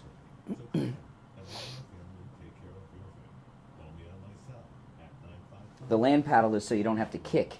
You know, you just go.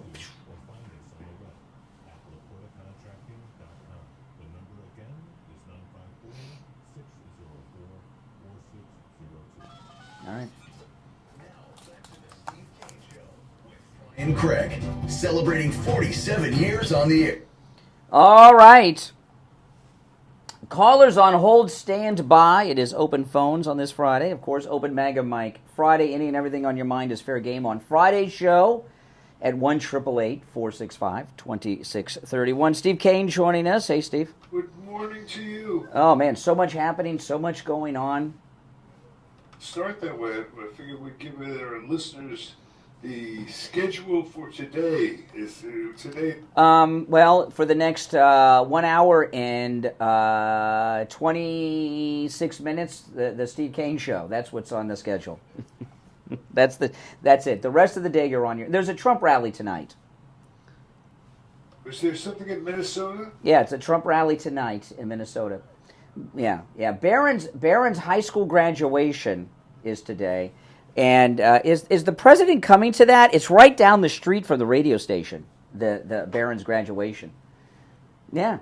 Well, Steve, I can practically see Mar-a-Lago out of the window here. Yeah, the graduation's right down the street. I might have to take an alternate route home, because if the president's going, my normal route, the roads will be shut down. Yeah. Listen. Yeah. But before I do some recapping or bring up anything new, okay, let's take some calls. Some of these people have been holding for a while. Let's go. You're on the air. What's your name? Where are you calling from? Good morning. You're on the air. What's your name? Where are you calling from? All right. Once, twice, you're out. You're on the air. What's your name? Where are you calling from? Hey, Brian, this is Dave from California. Great show. Thank you. Hey, Dave. Hey, I wanted to let you know that AOC's ex-fellow bartender employees accused her of stealing tips. Correct. That's correct. Yeah, when she was running the first time, there was the New York Post went to the restaurant where she worked at, and she was stealing, and the waitresses said she stole tips regularly from them. I question whether she's really a bartender, though. You know, serving beer and wine is not being a bartender. You know what I mean? Could she make a difficult drink that has like 3 or 4 different things in it? Would she even know how to do it? It's her claim to fame. I have another important point. You know how, remember Deborah Birx during the COVID crisis was always with Dr. Fauci? Yeah, the scarf lady. Yeah. Do you know who her husband is or what he did? Nobody ever talks about her husband, but he had been Bill Clinton's advance man for many, many, many years. And isn't it interesting that you never really associated Hillary Clinton or Bill Clinton with anything about COVID, but Deborah Birx's husband the whole time? I did not know that. Well, that really needs to be... it's a small world. Yeah. He probably wanted her around. She's an expert on, diseases that can be transmitted. Maybe she has an expertise in sexually transmitted diseases, so Bill Clinton kept her close. I don't know. All right, take care. All right. So lots going on. I wanted to play again, though, the Real Housewives of Congress. Have you seen it, Steve, with Marjorie? Oh, this is... Congress? Yeah. It's Marjorie Taylor Greene, Jasmine Crockett, and AOC. And Marjorie, I was talking earlier about how women never get along, but Marjorie Taylor Greene, she asked one of the most important questions ever asked on the floor of Congress. Oh, this is a congressional committee. But she asked maybe the most relevant question that I've ever heard asked in a congressional hearing. And what she asked, this was Comer's hearing yesterday, and it's a hearing on Merrick Garland, who, if you saw Merrick Garland's press conference yesterday, he looked terrified. They're looking into Garland, and he looks scared, that when someone's a bad guy and they've done illegal things, what they're really scared of is what they think you know. And I've heard police talk about when they do interrogations. They say criminals think that you know everything they did when you don't know much, So Merrick Garland sounded terrified. But anyway, this was Comer's committee. It's on Garland. Marjorie Taylor Greene, Jasmine Crockett, and AOC are on the committee. And Marjorie Taylor Greene asked a question that set them off. She wanted to know how if any Democrats on the committee are working with the judge's daughter in the Trump trial in New York. Oh, yeah. and things got crazy. So there's some bleeps in here. The bleeps are Jasmine Crockett. Okay, you'll hear a little bit of Comer, but it's mostly Marjorie Taylor Greene, Jasmine Crockett, and AOC. I'd like to know if any of the Democrats on this committee are employing Judge Merchan's daughter. I mean, that's a great question, isn't it, Steve? I mean, that's a great question, and the out of control reaction you're going to hear to me is yes, is what that means, right? Right. Exactly. I'd like to know if any of the Democrats on this committee are employing Judge Merchan's daughter. Please tell me what that has to do with Merrick Garland. Is she a porn star? I want to know, does anyone know which congressman said, is she a porn star? Because I don't know who that is, but this is nuts. Democrats on this committee are employing Judge Merchan's daughter. Please tell me what that has to do with Merrick Garland. Is she a porn star? Did you hear that? Someone said, is she a porn star? What is that about? But that's not even the best. It's going to take. We're going to be playing this till 9. Hold on. Committee are employing Judge Merchan's daughter. Please tell me what that has to do with Merrick Garland. Is she a porn star? Oh, Goldman. That's right. He's advising. Okay.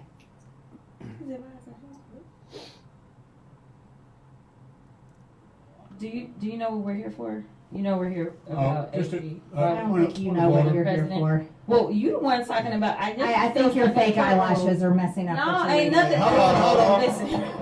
Oh, and everyone knows you don't talk about a black woman's hair, and eyelashes are part of the hair, right? So now we got the real trigger of Jasmine Crockett coming. Do you know what we're here for? You know we're here about HD. I don't think you know what you're here for. Well, you the one talking about. I think your fake eyelashes are messing up. No, ain't nothing. Order, Mr. Chairman. Would you please regain the order of your committee? I do have a point of order, and I would like to move to take down Ms. Greene's words. That is absolutely unacceptable. How dare you attack the physical appearance of another person? Are your feelings hurt? Her words. Don't you love Marjorie Taylor? She is as calm as it gets. Are your feelings hurt? Now, by the way, both of these women obviously are doing some work in paying the judge's daughter. They're too triggered by this, and Marjorie Taylor Greene. She knows how to push people's buttons. She started with the judge's daughter, then she got into the eyelashes, and now AOC's feelings. I do have a point of order, and I would like to move to take down Ms. Greene's words. That is absolutely unacceptable. How dare you attack the physical appearance of another person? Are your feelings hurt? Her words down. Oh, girl, baby girl. Oh, really? Don't even play. Baby girl? We are gonna move, and we're gonna take your words down. I second that motion. I'm just curious, just to better understand. I know. This is nuts, baby girl. Okay, now listen. Now it's going to get really nasty. There's some bleeps coming up. I'm just curious, just to better understand your ruling. If someone on this committee then starts talking about somebody's bleach blonde, bad built bush body, that would... Okay, now she's of course she's describing Marjorie Taylor Greene. I'm just curious, just to better understand your ruling. If someone on this committee then starts talking about somebody's bleach blonde, bad built bush body, that would not be engaging in personalities, correct? What now? That's Comer. That's James Comer. Comer doesn't understand all he doesn't understand all this ghetto language, right? And starts talking about somebody's bleach blonde, bad built bush body, that would not be engaging in personalities, correct? What now? Chairman, I make a motion to strike those words. I don't think that's Hold on. part of I'm it. trying to find clarification on what Chairman, motion to strike those I had no idea words. what you just said. We're not gonna do this. Look, you guys earlier literally just You just voted to do it. I'm trying to get clarification. Calm down. No, because this is what y'all do. Proceeding. So I'm trying Hey, Miss Crockett, you're not recognized. Miss I can't hear Crockett. you with your If you yelling. don't want Calm me to be- down. No, Can you please calm don't down? tell me to calm down. Calm down. Because and then you You're come out of second. control. Because if I Oh, come Lord. and talk about her, y'all gonna have a problem. Mr. Chairman. All right, Chair. Oh man, that was great. It's great, kind of hot too, guys. I gotta tell you, guys like that stuff, right? Oh my goodness! But you know, Marjorie Taylor Greene, she didn't lose her cool once. You know, she has a really good skill set at pushing people's buttons, and that's not something that's easy to do. And keep your cool at the same time, even when they're attacking you. All right, well, if you're on hold, stand by. We're going to take our last break of the second hour and be right back. Hard truth. Delivered morning 6 to 9 here on. All right, and we're going to check in with Attorney Barry Siegel from the Siegel Law Group. Attorney Barry Siegel, good morning. Morning. How are you doing today? Great. What do you have for us this morning? Well, our seminars are coming up again next Tuesday. One in Boca Raton, one in Naples, both at 10 a.m.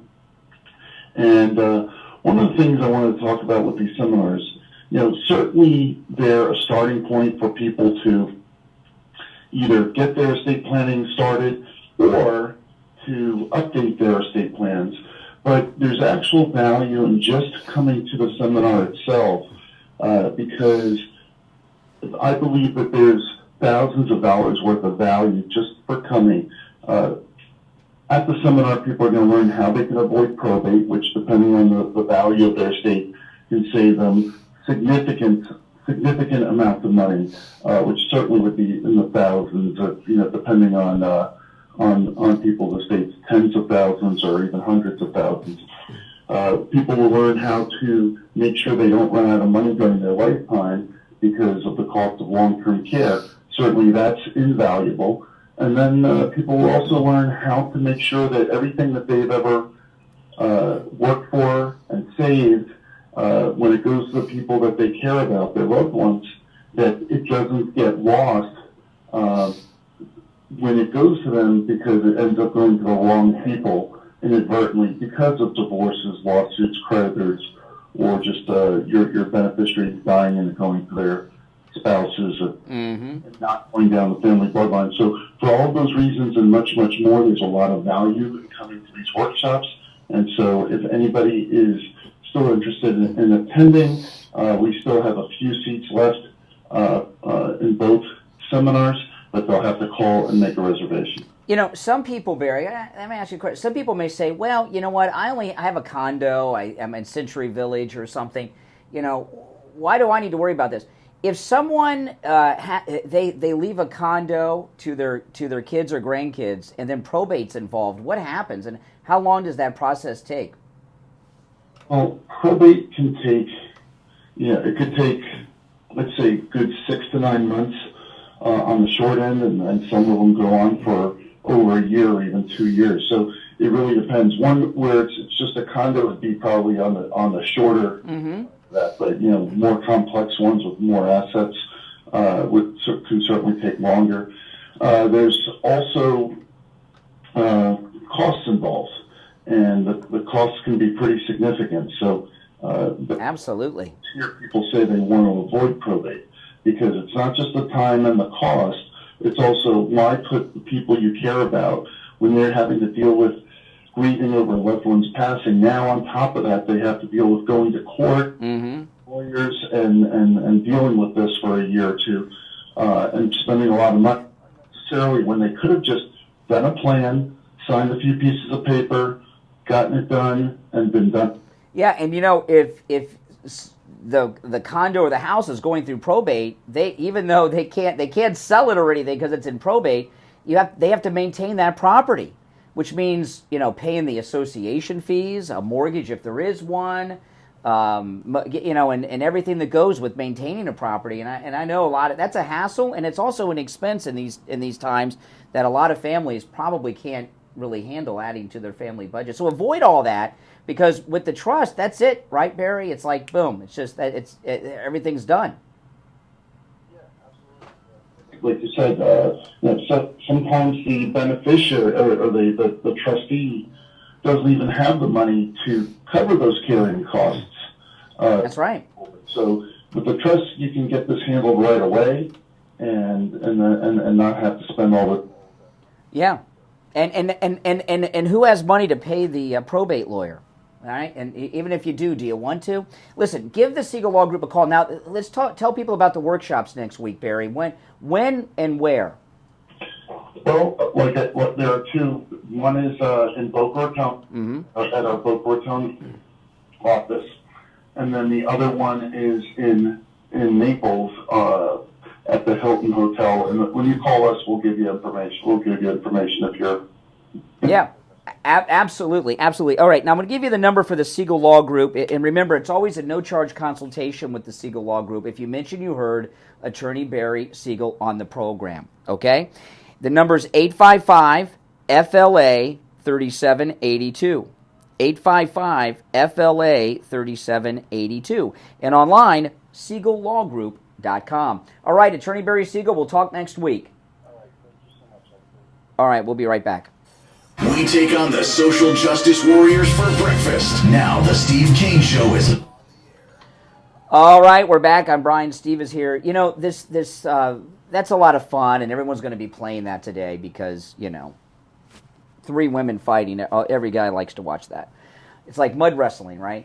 But, you know, Marjorie Taylor Greene asked a very important and serious question. How many Democrats on the committee are paying the New York judge's daughter to do work for them? And the way that these people were triggered on that committee tells me that a lot of them are. You know? And I mean, what the hell? How's that even allowed? That's as corrupt gets. And I hope Marjorie Taylor Greene keeps asking that question. And, you know, I know all the mainstream media are going to be playing that exchange because it's an immediate host, as you call them, I'm not sharp enough to pick up what you picked up. Yeah, I mean, that's the most, you know, it's fun to play it and hear the cat fight and all that. But I'd like to get an answer. How many on that committee are paying the judge's daughter? You know, and I was talking to conservative Doug. The response they give you is the answer. I mean, you don't have to get it word for word, you know, to understand what caused that reaction. Yeah, that's right. The answers were yes, we are. Okay, yeah, you know, they were. Yeah. Now, I was talking to conservative Doug about this, and this is important. You know, yesterday, Michael Cohen was on the stand, and he was being questioned by Trump's lawyer, and people that were inside the courtroom said it was unlike anything they had ever seen in a courtroom before, and they were describing it as. I heard one guy. He described it as a Perry Mason moment. Like, it was like really hardcore interrogation, and Michael Cohen was really brutalized. Anderson Cooper said it was so devastating, if he were on the jury, he wouldn't believe anything Michael Cohen said. That's their star witness. But that's not the big takeaway from court yesterday. We all knew that was going to happen. The biggest takeaway, which no one is reporting on, I heard it mentioned once in passing, and they didn't get into it. The prosecution officially told the court yesterday that Michael Cohen is their last witness. No more witnesses from the prosecution. Now, we don't know what Trump's team is going to do. Are they going to just rest, or are they going to call witnesses? We don't know. I don't think Trump's going to take the stand. Why should he? You know, I mean, they've won the case. I mean, but what that means, though, the prosecution saying no more witnesses, that means Karen McDougal, the Playboy Playmate, who they were going to call, they are not calling. And what that tells me is the prosecution believes Trump, that she's been lying about having a 1.5-year affair with him. Yeah, and they know that if she gets on the witness stand, that her story is going to fall apart. And I told you guys, I went back and watched a couple of her full interviews. One of them was a really long one. And everything she answered was you could find on Google searches about Trump, like the name of his secretary. She said she had a couple phone numbers of his, but they didn't ask her to verify that. They just took her word for it, okay? And she could have gotten numbers from Michael Cohen. So that means I already knew that Trump did not have an affair with her because Trump said he didn't, all right? And I've never known Trump to tell a lie. But that means the prosecution believes that Trump did not have an affair with that Playboy girl. And she's been going around for years telling that story. So that was the biggest takeaway from the court in my mind yesterday. You're on the air. What's your name? Where are you calling from? Is it me? It's you. Oh, good. Brian, I just want to give a shout out to my coffee. This is very important. Anybody that has any kind of acid reflux, if you try the low acidic coffee of my coffee, it is absolutely the best. I wasn't able to drink coffee for years, and I tried it, and now I can drink the coffee with no problem whatsoever. Wow. Well, I had to pause there because I think we heard the new My Pillow commercial I'll put together over the weekend. And what you're talking about is Mike Lindell's My Coffee, which, by the way, 50% off Mike Lindell's My Coffee with our promo code Kane at checkout, Kane, at mypillow.com. Do you get the ground, the Keurig cups, or the whole bean? I get the ground. Okay. I don't use the cups. I get the ground. It's absolutely delicious. The flavor is like a tastier flavor than regular coffee. I'm telling you, I don't get stomach aches. I don't get anything. I'm so happy with it. And I think that you ought to mention it. I think it's important, especially for older people. Well, no, I'm glad you called in. And, you know, Mike Lindell says that his coffee, the My Coffee, which is 50% off with our promo code Kane at checkout, Kane, at mypillow.com, it's the best tasting coffee you've ever had. And you're a testament to that. Other coffees, and nothing comes near his. And that really is the truth. That is the truth. And it's also the truth that Trump will be acquitted. Mm-hmm, absolutely. Hey, listen, thanks for your call and kind words from Mike Lindell. Well, this is the only show in America, Steve, where our callers and listeners do spots. It's the only one, you know. So I'm definitely going to turn that call into a new commercial for the My Coffee because, you know, I know you guys take my word for it, but it's always good to hear from independent sources out there. And I did not know that about acid reflux because I don't have it. But people that do, oh my goodness, I hear terrible stories about that. So there's this rally in Minnesota, Steve. You know, this is a big deal because that's another blue state. Yeah, that's where Walter Mondale's from. So, gonna get the turnout that he did not. My no. Get it everywhere you go. Steve, this is the problem with the New Jersey rally, the Jersey rally of 100,000. That can't be the standard of every rally. I mean, come on, 100. That was a world record. There's never been a politician in the United States that's had that many people come out. I think we're in new territory. It was on a Saturday, and I mean, how many people are in Minnesota compared to the New Jersey area? You understand what I mean? It's a good point. I don't know what the population of Minnesota is, but you got New York, you got Delaware, you got Jersey, Pennsylvania's right there.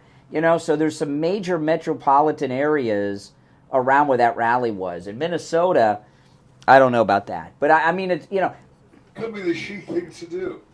Well, you know, the Trump rallies typically the attendance is only limited by the fire marshal codes, right? You know, there's, you know, but if we set the stage or set the standard at 100,000 at each one, we're gonna set ourselves up to be disappointed, and I don't want, you know, it's better to underestimate, right? It's a better way to. I understand what you're saying. I mean, I don't know. I mean, and what's the weather like in Minnesota right now? Cold. Yeah, I tell you what though. This is the we've been breaking records. Do you know the heat index got to 115 this week here in South Florida? 115. It's a record for this time of year. And I told my wife I'm ready to do a rain dance. I mean, my front lawn is so dry that I'm afraid it's going to spontaneously combust into flames. This is one of the worst heat waves I can remember in Florida. By the way, global warming's not real. It has nothing to do with that. We've had temperatures like this in Florida before, just not in a long time, okay? And the seas are not rising around Florida or any of that stuff, okay? So I'm not worried about any of that stuff, but it is incredibly hot. Smoke is what it is. Yeah, exactly. It is. It's a con. It's a con is what it is. There's a lot of money to be made in that green crap. Yeah. But, so there's no court today because of Barron's graduation. The judge is letting Trump, very nice of the judge, right? He's letting Trump go to Barron's graduation, which is here. So I'm assuming he's going to that. I haven't heard anything different. And then he's going to fly to Minnesota. So I find it hard to understand how you can be so confident that there's going to be an acquittal. But, I mean, there should be. I mean, I understand that, but that's admitting a loss of faith.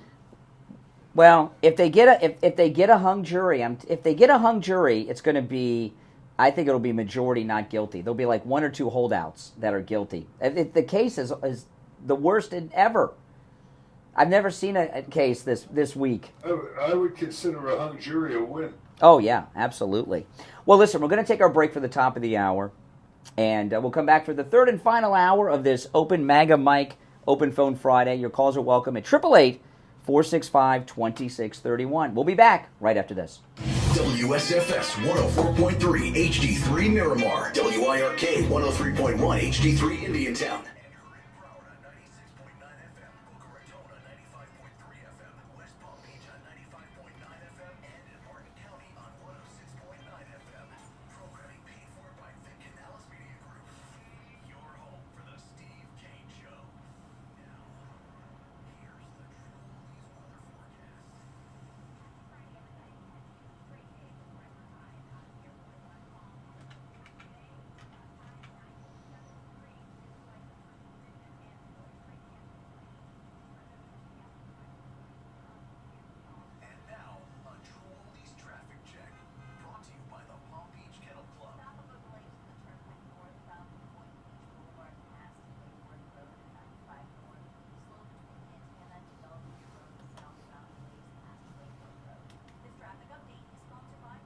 Isolationism.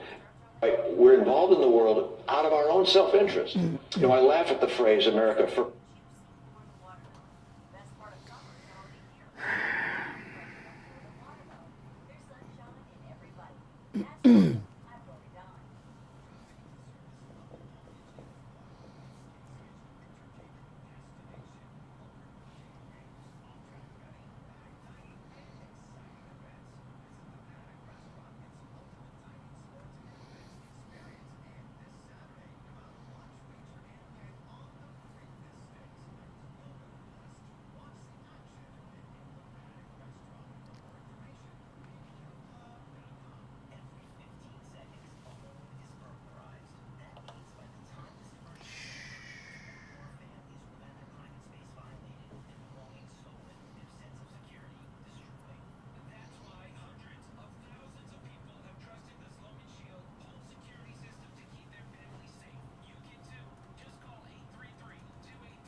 All right, we're back. I'm Brian. Steve Kane is here. Call us on hold, stand by. Our number 1-888-465-2631. You're on the air. What's your name? Where are you calling from?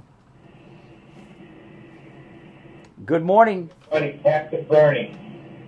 What's your name? Where are you calling from? Jackson Bernie from New York. Okay. How you doing? And how about you, Bernie? Okay. Brian, you're very sharp, very smart, but also very stupid. How can you make a statement that Trump never lied? Well, if he's lied to the American people, I'd tell me. Do you think he had an affair with Daniel? No. What was he doing in his silk boxer shorts in that hotel room? First off, she did not even allege he was in her hotel room, and Democrat Bill Maher said that she lied on the witness stand. I asked you if you believe he had an affair. No. I said no. I know.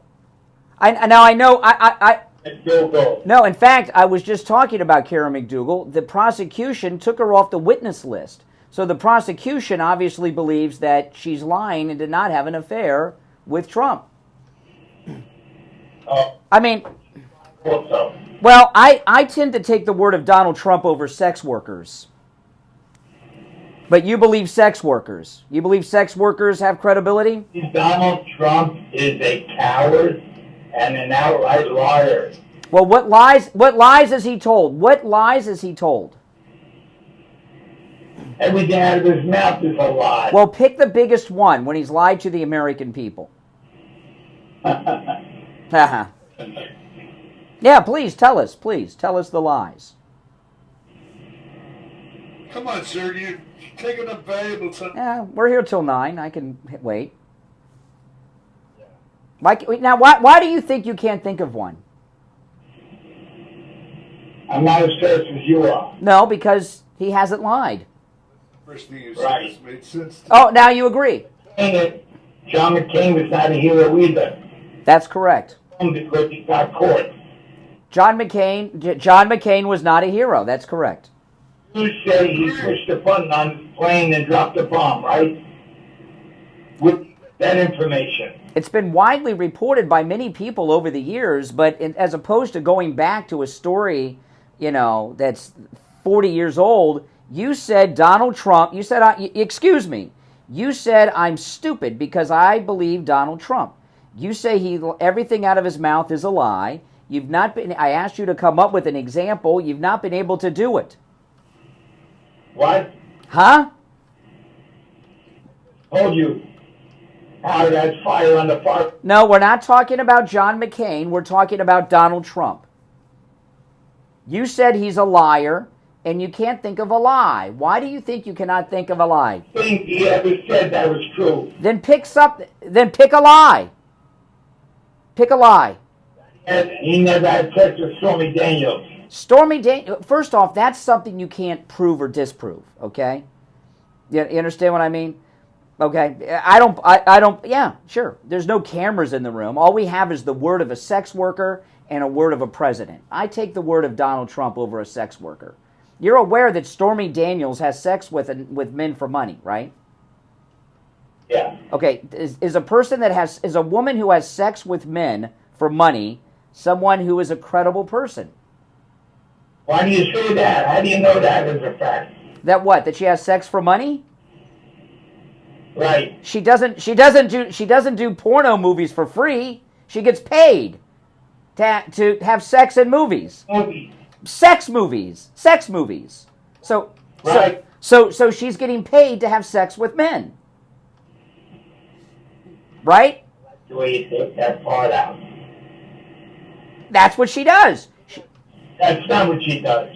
If you're making a porno movie and she's having sex in it, she's not doing it for free. Paid to make the movie, not to have sex. The movie is about sex. These are porno movies. This isn't Spielberg.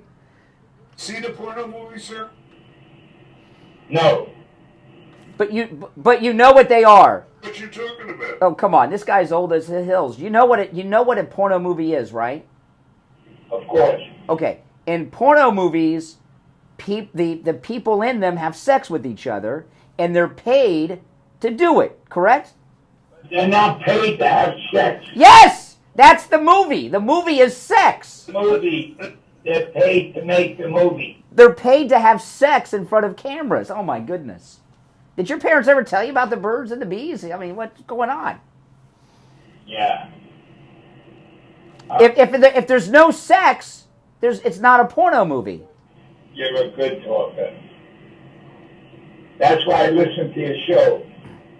For sex? Because you're a quick, fast talker. And you spread bullshit. Okay. So there he goes. Now, that was the SOS. That was the SOS. He said one of the 7 words that, which requires us to discontinue the call. So that's the SOS. He said something to force us to hang up. Exactly. Oh my goodness. Of course, if you now, when your friend offered me a role in a porno movie, he wasn't going to pay me. He wanted me to do it for free. I'm glad I turned that down. Remember your friend, the porno producer? Yeah, Randy West. Yeah, Steve was friends with a pornographer who who was also a porn star, Randy West, and he. Oh, did you? Yeah, and he. I did not know that you had a relationship with him. No. Relationship with him. You were there watching most of the time. No, I wasn't. I was never. No, I was not. You got me confused with someone else, Steve.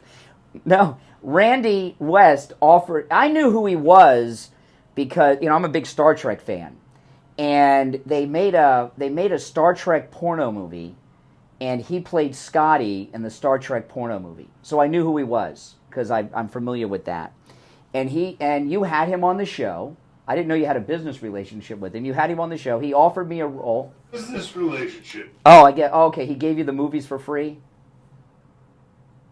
No, the relationship was I got him as a guest for the show. Oh yeah, okay. Then I was there for that. Yes, he was on the radio, and he said he opened up his portfolio and told me to pick who I wanted to work with, and I could be in one of his movies.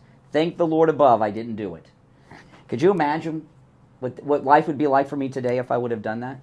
All right, let's go to the phone. Has the delay re-engaged? It has? Okay, now we can go back to the phone. You're on the air. What's your name? Where are you calling from? Hi, Brian. Hi, Steve. It's Roz. Hey, Roz. You know what? Not to be crude talking to a lady, but did you hear that last caller? Yeah, I was going to comment on that. Yeah, please. Yeah, comment on the caller first. Okay. We've all seen porn. I've seen porn when I was a young kid, okay? They have sex in the movie, okay? And the guy that called and said that he never watched one or never knew about it, he is full of baloney. Mm-hmm. He knows about it. He just wants to start a fight. And not only are they paid, the women are paid more than the men. And when you're famous like Stormy, you get paid even more money to have sex. Did you notice, though? I've noticed with porn stars, they got a weird look to them. A very weird look. It's probably the drugs. So. Yeah, but, okay. This guy's a liar. Let's chalk him off. One more thing. A liberal. To comment on. Who's that guy that keeps calling? Is it Al who says he's a minister and he keeps laughing and calling Donald Trump the Antichrist? Is that Al? I cannot remember his first name. The Antichrist guy, I cannot remember his first name, but yes. Okay. He does claims to be a preacher, a minister, yes. Yeah, okay. Well, I got a word for him, okay? And I hope he's listening. I'm sure he is. First of all, if you are a minister of God, you are not going to call in and mock somebody and laugh and want their downfall. You're the guy that's supposed to be praying for that person. Exactly so. Yes, and supposed to be lifting them up if they are going through problems, whether they caused them or not. And I got news for you. I don't believe Donald Trump had sex with these people, but even if he did, I don't care. That was his past. He's running for President of America to change our lives, and he's not a coward like this other guy said. Because if he were a coward, he would not keep testing the judge to go to. Well, and look at that guy. He's calling Trump a coward. He could, and then what did he do? The caller. He used one of the 7 words that forces us to end the call. That's cowardly. Cowardly? Michael Cohen. Yes. Convicted perjurer, liar, and I believe that he's the one who had sex with these people, and he gave the bill to Donald as a legal bill. And Donald Trump, does, like we talked before, does not sit and write his own checks. He's got people who do. And it was just written off as illegal. Well, they've got the, they have this stereotype. And if you watch CNN or MSNBC lately, they have this Trump. They think he's Scrooge. He's counting every penny. He doesn't let one penny of Trump Organization money being spent without him signing off on it. You know what I mean? They have this greedy thing, the Trump derangement syndrome. Tell you something. You might not have heard this story, but I've heard a lot of wonderful stories about President Trump, and inside he has a heart of gold. Mm-hmm. Do you know the girl Jennifer Hudson, who became an actress and a singer? When her whole family got murdered, President Trump invited her to stay at the Trump Hotel. He told her, don't worry, you don't have to pay a bill, you can stay here as long as you want. He paid for her food, he took care of her. And then afterwards, when she came up and coming and famous, she turned Democrat and said he was prejudiced and racist. Is she the one from American Idol? Yes. She's got an Oscar and she trashed Trump after all that. Yes. Shame on her. Yeah, and he took her in, he paid for everything, and I heard another nice story about him. His car broke down many years ago, and a couple picked him up, drove him home. He found out who they were, and he paid off their mortgage. Wow. This man has a heart of gold. There are a lot of that are around about. Remember? This man is not cheap. Remember? Hold on. He doesn't flaunt it, and he doesn't. No, he doesn't. And this man, when he goes somewhere, he's always buying people things. Do you think Biden buys anybody? He goes in there, and he's so greedy, he buys for himself. That's it. Did you remember the Marine that Mexico was holding prisoner? President Trump paid for his legal defense and supported his family during that and didn't even publicize it. Doesn't publicize it. He keeps everything close to him. Meanwhile, there was a story yesterday about Biden, which is complete BS. That he's broke. That he's over $800,000 in debt. You see this story? Yeah. They say that they released their finances, and the story yesterday, Joe Biden is broke. He's $830,000 in debt. Which, by the way, is not true. It's a cover story for his greed, right? But let me finish. His family are holding all his money. But let's just say that's true. Let's just say that's true, which it's not. But let's say he's $830,000 in debt. Do you think someone who has been successful their entire life, been in Washington, he was in the private, did all those deals when he left office, if someone is over flat broke, $830,000 in debt, should they be running the largest economy in the world, the economy of the United States? I mean, that doesn't seem to make sense. One in the government. We all know who is, okay? And that is a treasonable. Okay. Hey, Roz, we're up against the break, but appreciate the call. If you're on hold, stand by. Did you hear Roz began by saying she has watched porn? That's interesting. Admit it was a strange way to start the call, but she did start it that way. We'll be right back. Don't sit on the sidelines. Get in on the action. Call the Steve Kane Show live on air now. 888-GO-KANE-1.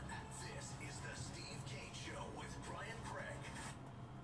When it comes to dental work, there's no one better than Dr. Gupta at Brighton Dental. But don't just take my word for it. This is Richie the bus driver. He called in on the air to share his experience with Dr. Gupta. You're on the air. What's your name? Where are you calling from? Yeah, this is Richie. Dr. Gupta. I go 139 miles to this guy. I had a broken tooth. He fixed it. It was supposed to be temporary. It lasted 2 years. He put dentures in my mouth that are a lot cheaper than anybody else. And he's excellent and no pain. I recommend this guy. To me, he's the best ever. So I want to get that out of the way. Listen to Richie the bus driver. Go see Dr. Gupta at Brighton Dental. 954-922-4633. 954-922-4633.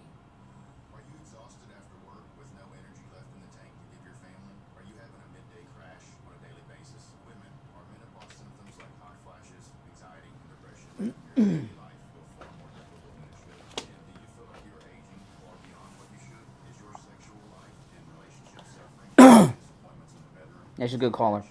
Her name is not really Roz. I call her that, and she picked up on it. I call it Roz from Monsters, Inc. And she's adopted the name.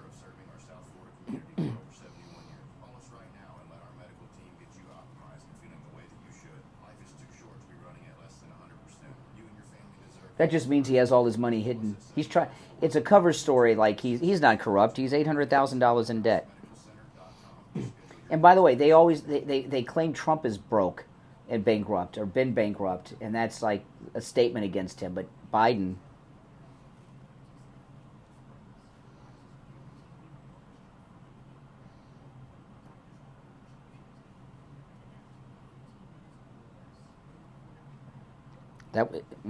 I never watched Fraser. I know the show, but I never watched it.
All right. We are back. I'm Brian. Steve is here. Now, I want to ask you this question. Most important question I'll ask any of you today. Are you in pain?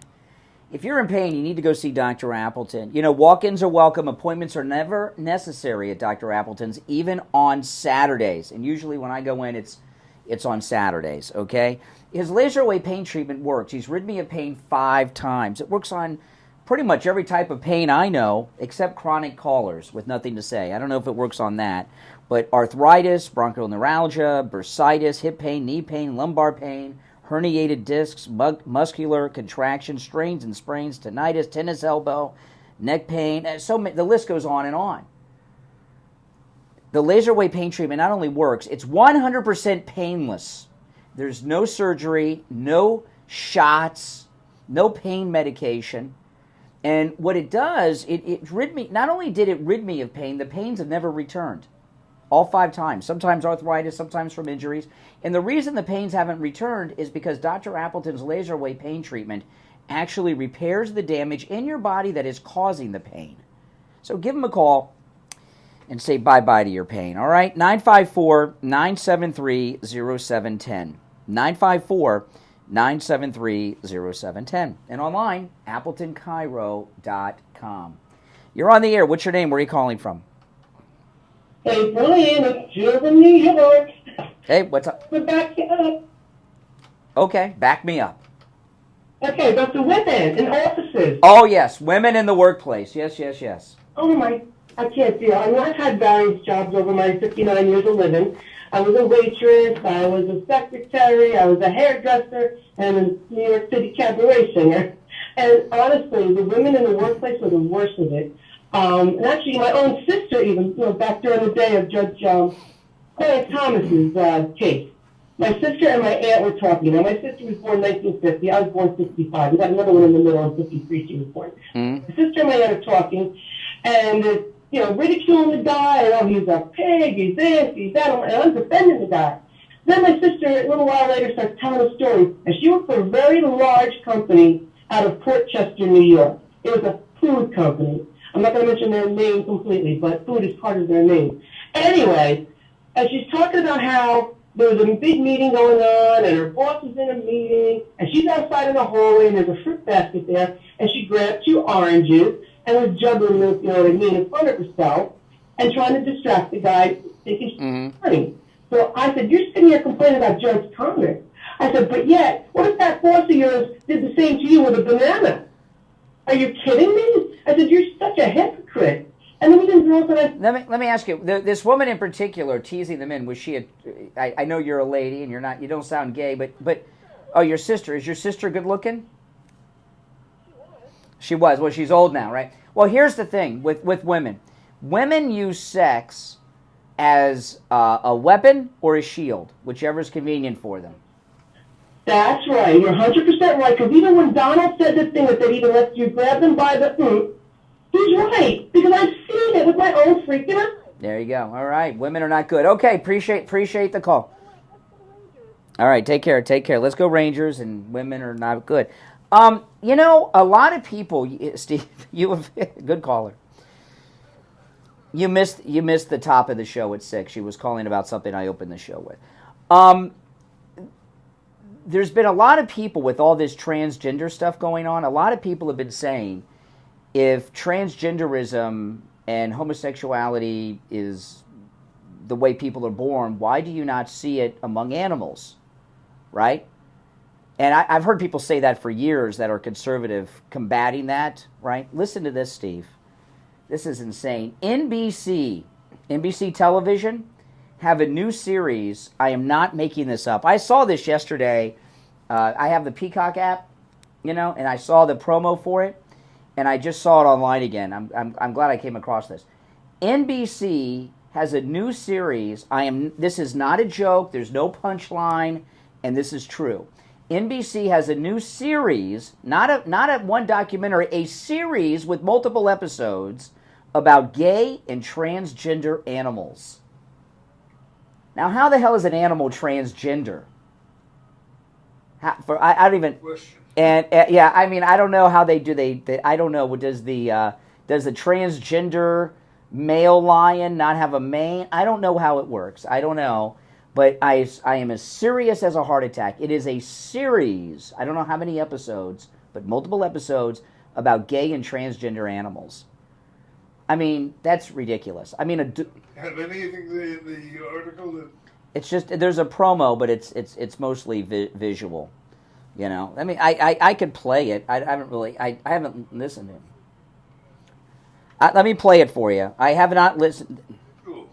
Well, the visual is a lion mounting another lion and having sex, is how it begins. Yeah, 2 male lions. Yeah. For all I know, the other lion's killing the other lion because he's coming near his ladies. But the paparazzi really are everywhere. Everything you were taught wrong. You make me want. There you go. Bisexual lions. Sex-changing clownfish. This is a queer planet. Queerness has always existed. It's only in humans that we have such a stigma about it. The idea of just having 2 fixed sexes is clearly out of style.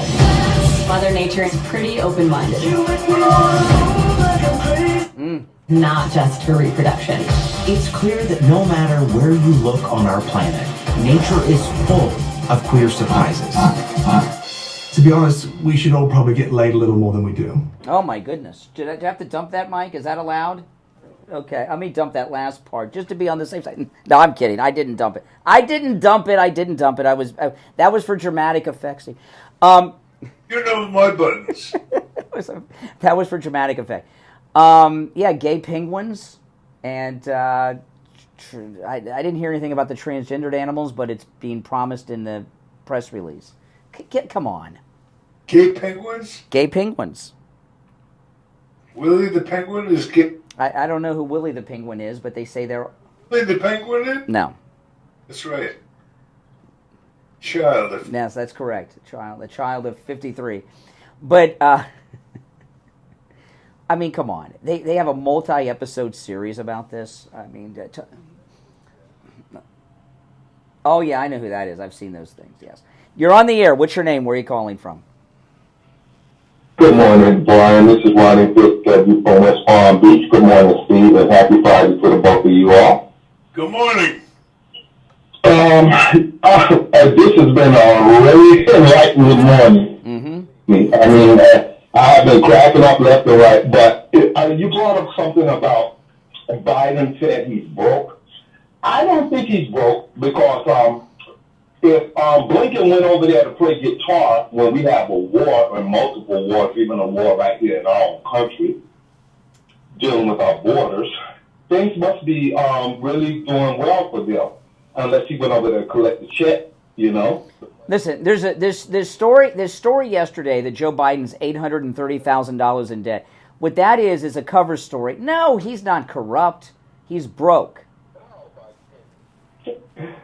Oh, no, that cannot be. And by the way, Comer told Maria Bartiromo this week he's found a whole bunch of new secret bank accounts of Joe's.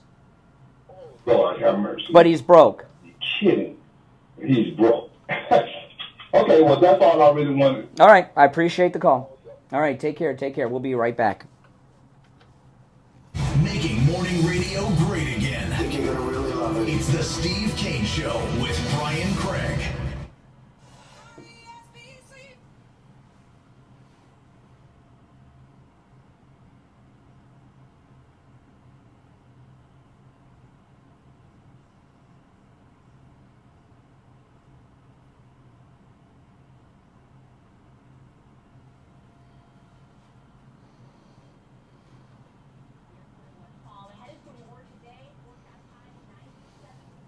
Yeah, I mean, that's just insane. That's just completely insane.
Or closing costs. If you want to sell your home fast and easy, we'll buy it. Call us today for a free offer.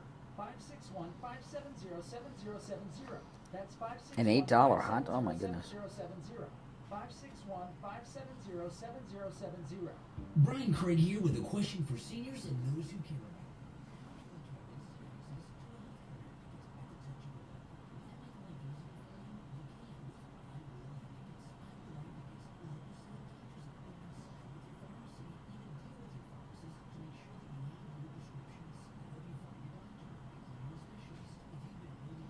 If you're on hold, hang in there.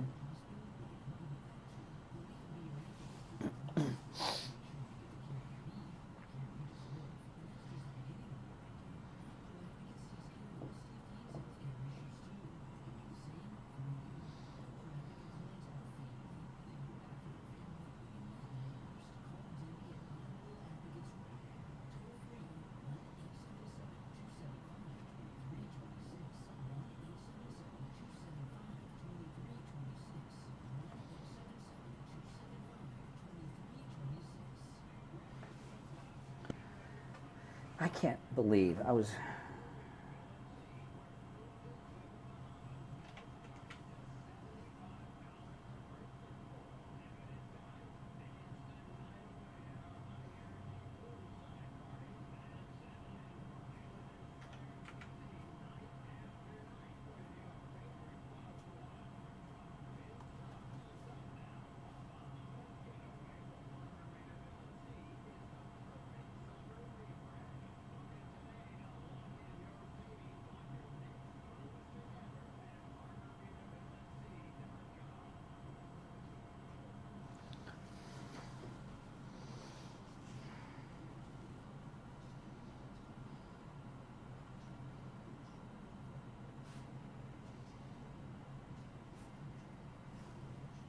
like those other contractors do. Typical deposits other contractors want are 1/3 of the contract. If your job is $30,000, that's a $10,000 deposit. If your job is $300,000, that's $100,000. What are they doing with your money? Typically, it takes 3 to 4 weeks to get a permit, and HOAs, much longer. If they need money for the materials, they don't have credit with the suppliers, and that spells weeks to get a permit, and HOAs, much longer. If they and reliable, and he'll never sell you a roof you don't need. Laporta Contracting has been in the roofing and contracting business since 1988, and his services cover the east and west coast of Florida and everywhere in between. Tom Laporta can handle any type of roofing job too. Residential roofing repair, commercial roofs, schools, municipal buildings, office buildings, emergency repairs. If it's roofing, Tom Laporta can do it. Call Tom Laporta right now on his cell phone, 954-604-4602.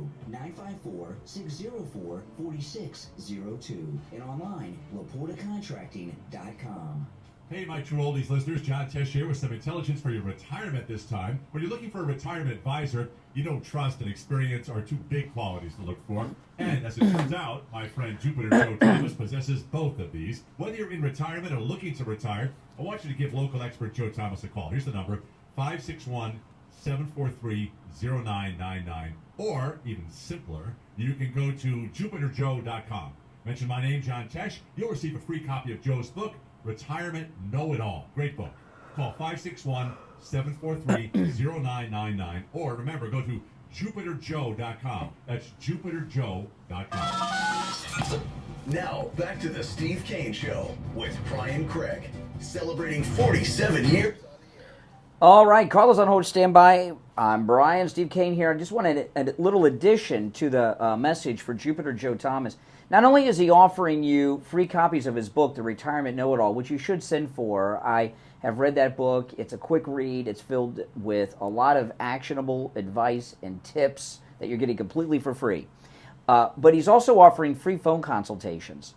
No matter where you're located in America, you can take advantage of the free phone consultation that Jupiter Joe Thomas is offering. Okay? And here's his number, 561-743-0999. 561-743-0999. And if you missed the number, just go to his website, JupiterJoe.com. All right, the caller's a little strange today, Steve. It's like the old days. You know? Yeah, we used to get a lot of weirdos and perverts calling this program, believe it or not, in the olden days. You're on the air. What's your name? Where are you calling from? Yeah, good morning, Steve. Good morning, Brian. Oh, just to be consistent with the perverts, yes. Yeah, unbelievable. Hey, listen, I watched that hearing yesterday with Marjorie Taylor Greene. I don't know, Steve, did you see that? I didn't see it, but I heard about it. Well, the deal is this. I am so sick of hearing these Democrats. They're up there, before Marjorie opened her mouth, they were up there mocking President Trump and any of his followers, all the sycophants, so to say. And they're knocking his character. Every one of them gets up there and completely tries to destroy his character. They're trying to do that in the courtroom in New York. The president's doing it. Everyone's doing it up there and completely tries to destroy his character. We're trying to do that in the courtroom. AOC went off on her, and AOC is a big actress, a dummy, man. I mean, so actually the procedure was held, the hearing was actually held up, about 45 minutes? Mm-hmm. They kept on coming back and fighting more and more and more. It completely got out of control. But I was shocked that Bober, Brian, you said Bober hates her. Bober voted president. She's the only one that didn't vote for Marjorie Taylor Greene. She voted president. I was kind of shocked. I mean, I don't care if she doesn't like her or not. That to me, that's shook. Yeah, Marjorie Taylor Greene and Bober don't get along, from what I hear, and I know for a fact that Marjorie Taylor Greene and Laura Loomer hate each other. I mean, so women just don't get along in the workplace together. That's just a fact. Yeah, and now I'm going to say something about President Trump's character. Okay. He doesn't really have to defend it. I'm tired of hearing everybody talk about porn stars and everything else. I'm not talking about you guys. Porn stars and touching women and all this great stuff. Look at his family. Look at how he's raised his sons. Look at his daughters. What a great point. What a great point you make. And look, right. Yeah, you can And tell a look lot at about the him other. from looking at his family. That's exactly right. And then look at Joe Biden, Mr. All-American, who has 2 drug addicts, a crack addict, a disgusting son, and the other one was no better. And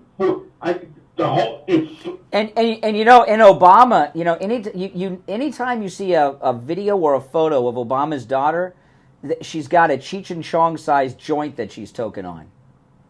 Yeah, this is who's raising. Trump is, to me, President Trump is such a fine, successful man. He's more than that, and they're so damn jealous of him, and then they try to knock his character. Just look, folks, look at the families. You can see the difference between class. It's like a race course. Steve will know this. They all look the same, but they all look the same. The difference between a steak horse and a $5,000 clamor, and they all run. You know, I used to watch I missed The Apprentice and The Celebrity Apprentice. I watched it religiously. I mean, it was so good. Even before Trump came down the escalator, I love that show. And you got to and the kids co-starred in it, and you would hear all kinds of things. I remember once Don Jr. He said that his dad called him on a Saturday morning at like 8 in the morning and said, "Why are you still in bed? Why aren't you at the job site? Why aren't you at work?" On a Saturday, right? Work ethic. He works. And I remember once they had this one challenge where the teams on The Apprentice had to decorate apartments to list for sale to show prospective buyers at one of the Trump properties. This one team, they did a terrible job. Eric came in. He says, "If I did this, my dad would fire me, and I'm his son." You bet, you know. Yeah, you could see the difference. And now the other thing, you brought it up with this this Peacock. They're trying to indoctrinate people and make it look like everybody should be gay. You don't think that you don't think that penguins can be transgender, Richie? Come on. God, at the end of it, they showed gay people with the gay flag. That was the end of the promo.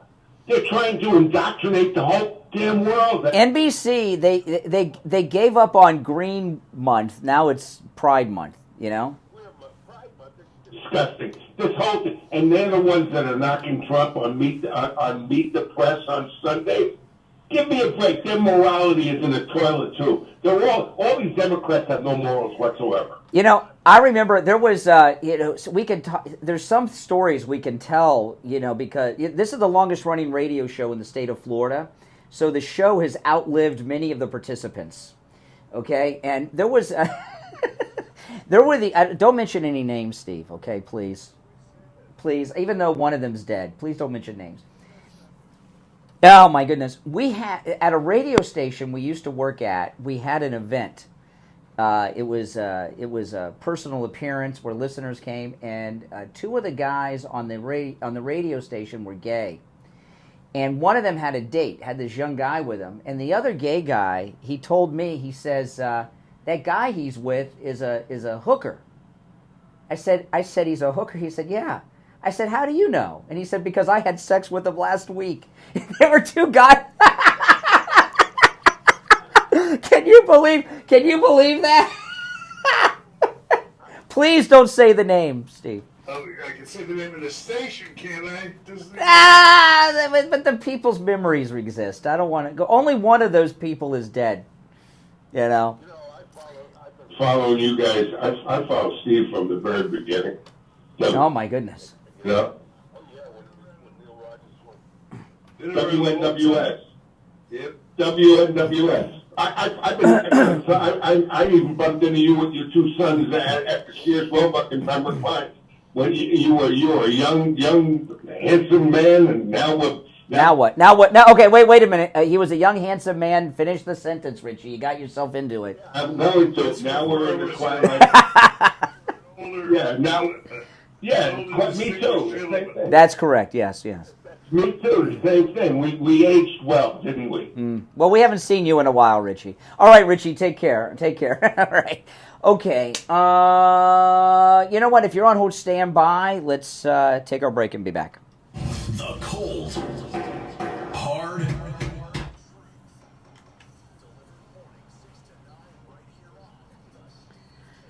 All right, and now it's time to check in with William Youngerman from the offices of William Youngerman Incorporated with our final gold and precious metals report of the week. How the metals ending the week up, William Youngerman?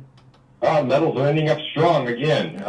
Good day yesterday. Got up to $2,396 on gold before pulling back and giving us a little bit of a buying opportunity. Closing at $2,375. That was down $9.50. Silver closed out the day at $29.47. That was down 16 cents. Platinum was down $5 at $1,060, and palladium was down $22 at $9.76. The rally continues on gold, trading overnight from $23.73 to on the low to a high of $2,391. And right now we're at $2,388 an ounce. That's up $13, gaining back every penny we lost yesterday and plus some. Silver up 28 cents right now at $29.75. The high this morning so far, $29.90, right under that $30 number for silver. And platinum down $5 right now at $1,055, and palladium down $8 at $968. So $2,400 gold next week, I would guess. Oh my goodness! Now that's amazing. So you're predicting 2,400 gold next week. So today, if people want to get in on the gold train or increase their portfolio, what do you recommend people pick up today where they can get the most gold for their money? Still the best value, the kangaroo, 1 ounce gold kangaroo coins from Australia's Perth Mint, beautifully encapsulated, $9.99 pure gold coins, excellent values. The 10 ounce gold bars we have are very good value for those wanting to buy more gold. And then, of course, all of the silver products are still on sale, with the exception of the Silver Eagles, which are trending higher again. But certainly a great values.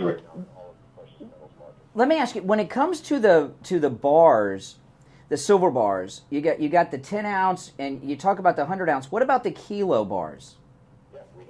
Kilo bars of silver also, and they trade very reasonably. They're 32.15 ounces of pure silver, and they have the same low premium as the 100 ounce bars do. So. Really? That's really good. I remember the first silver Steve had was one of those kilo bars. They're really nice, and they stack well, for those of you that are stackers. Listen, William Youngerman opens up at 10 a.m. Stop in at 150 East Palmetto Park Road in Boca, on the first floor of the Bank of America building, just east of US 1 Federal Highway, on the south side of Palmetto Park Road. And remember, at William Youngerman's, all the metals are available for immediate delivery, okay? And he also buys. So if you're looking to turn your metals into cash or maybe into another form of metal, he does that too. You can give him a call, toll-free, 1-800-327-5010, 1-800-327-5010, and online, WilliamYoungerman.com. All right, William Youngerman, we'll talk on Monday. Okay, have a nice weekend, and thank you. Back after this. we take on the social justice warriors for breakfast. Now, the Steve Kane Show is on the air. All righty, callers on hold, stand by. The phones are cooking, Steve, and we only have 12 and a half minutes left. So, I know. You're on the air. What's your name? Where are you calling from? Good morning. You're on the air. What's your name? Where are you calling from? Once, twice. All right. You're on the air. What's your name? Where are you calling from? I'm Ricky from North Carolina. Hey, Ricky. Hey, I just want to say that I really hope that, in the future, like people can see how, one man can stand up for what's right and maybe encourage good American people. They're very similar to Donald Trump that will do right and that would stand up and be good president, just like Donald Trump. Well, I saw a story yesterday about David Copperfield, the magician, and they got some sex accusations and things, and remember he's the guy that made the Statue of Liberty disappear and all that stuff, and Donald Trump is such an unusual miracle man. The reason that people like David Copperfield get in trouble is because they get rich and famous and they can't control themselves. It is so unusual for a man to be rich and famous their entire life, like Donald Trump, and to be a squeaky clean Marine. Most of them are like David Copperfield or Hunter Biden or the Kennedys.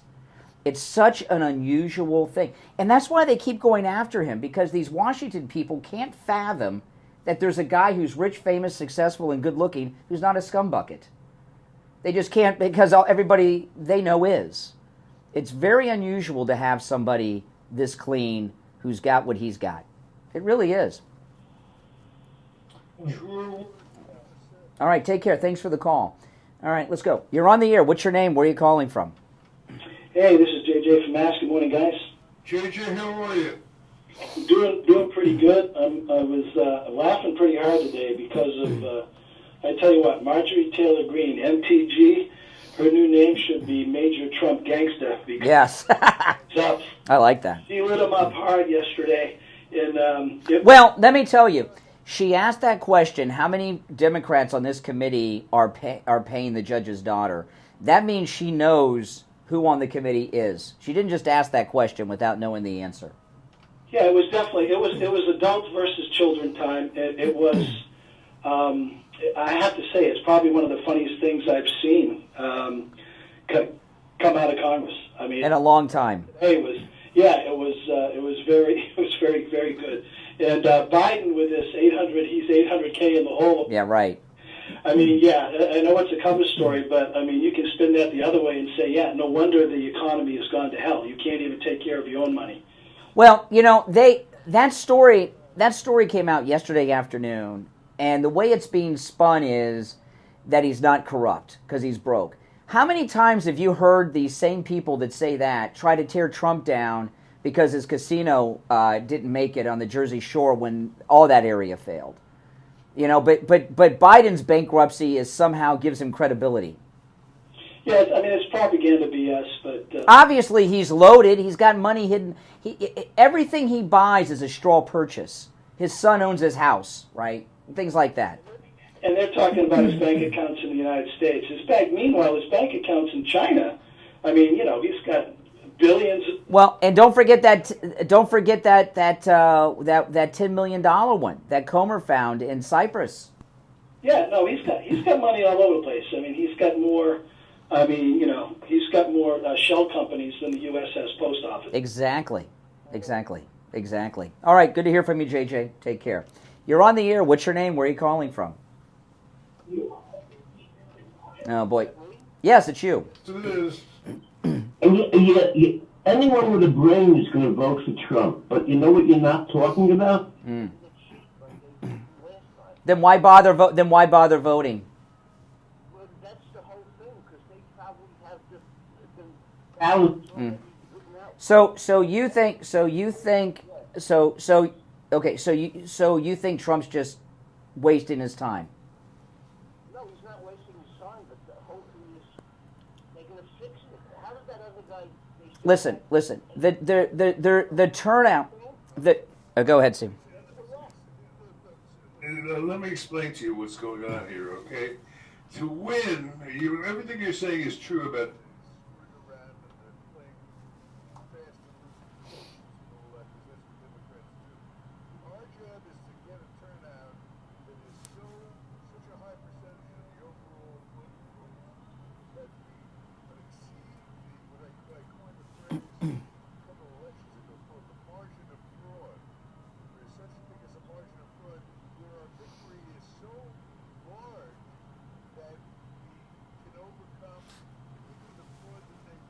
Mm-hmm.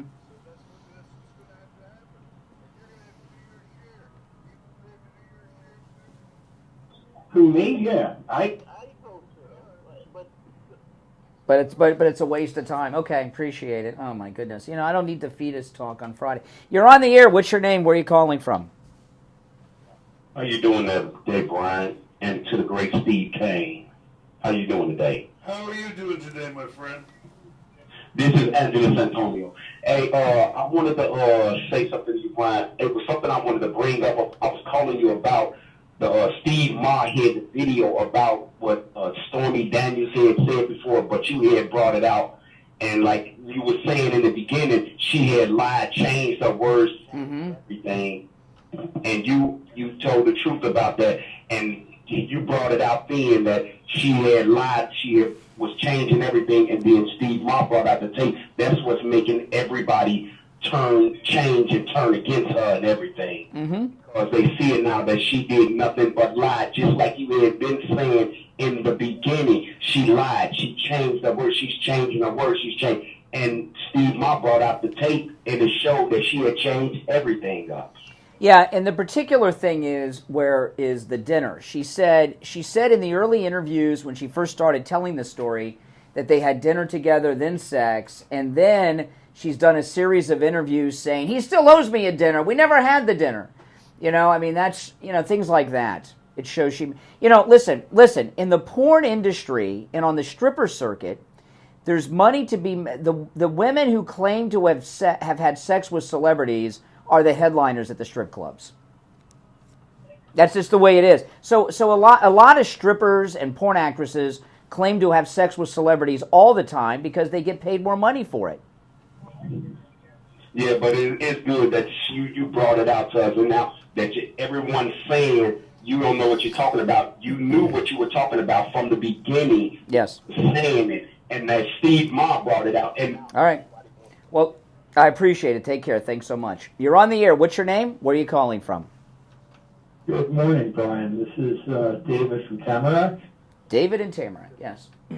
Good morning. Good morning. So about a week ago, I saw in the news that the United States intelligence was not sharing intelligence with Israel on. That's correct. War. Yes. Because they're so pushing for the Israelis to lose the war. And I wanted to get your take on that. Oh, that's easy. The Democrats hate Jews and want the Islamic terrorist Hamas supporters to vote for them in Michigan. They're afraid of losing Michigan to Trump. So, yeah, what specifically they had is somebody leaked this out, okay? We're not supposed to know about this. So someone leaked out of the White House or the Pentagon or the intelligence community that the White House, that we have the location of all the Hamas leaders, and the White House won't tell Israel where they are, which really would save lives in Gaza because they could just go to where they are and get them instead of going through the whole area. Biden is concerned about saving lives? Not Jewish lives. One thing, Michigan.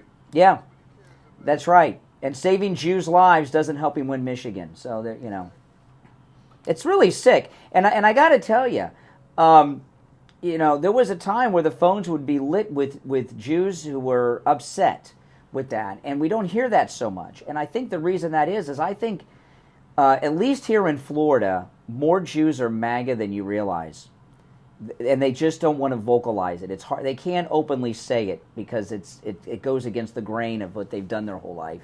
But the damage that the Jewish vote is an important voting bloc that Democrats take for granted, like many other groups. It took a horrible disaster like this, unfortunately, to make me realize. Just can I finish my sentence? Yeah. Can I finish? Yeah, you can. Let's just take a second. So, okay. It took a horrible disaster like this to make me realize that electorally, Jews have a lot of clout in this country. It's a good thing. Well, you know, and this thing of the Democrats building this coalition of Islamic people in this country has been building up for years, but now it's reached a peak. And, I mean, you've seen some of these graduations where they're getting up and they're wearing the Muslim clothes and preaching terrorist things. I mean, it's insane. And it scares the hell out of people. Come out of the closet. Yeah, that's exactly right. Come out of the closet. It's the best way to put it. And I think it's woken up a lot of people. The Democrats have done so much damage with people that have been loyal Democrats forever, right? Jews, blacks, gays. I mean, a lot of people, the southern border thing has a lot of people ticked off. Women. You know, a lot of women in this country are pretty upset that Biden's bringing illegals over here that are coming over and raping and killing women, right? I mean, that upsets a lot of women. And the Democrats seem to take these voting blocks for granted. Well, listen, we are out of time for the week. We'll be back Monday morning at 6 a.m. And it's just, it's been a strange week and a strange day. Barron's graduation is today. I just was looking. Some of the roads around the place are closed down. So, and the Trump family has asked that no one goes to show up and make a press event out of it. So that means I won't be going to make a YouTube video of it, which I was going to do. But President Trump asked that we don't go. So I always do what Trump says.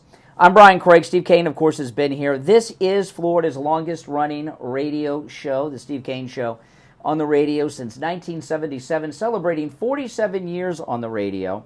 And I must say, the calls today, all week long, but in particular today, have been spectacular. I mean, some of these callers today just blown my mind. Very good callers today.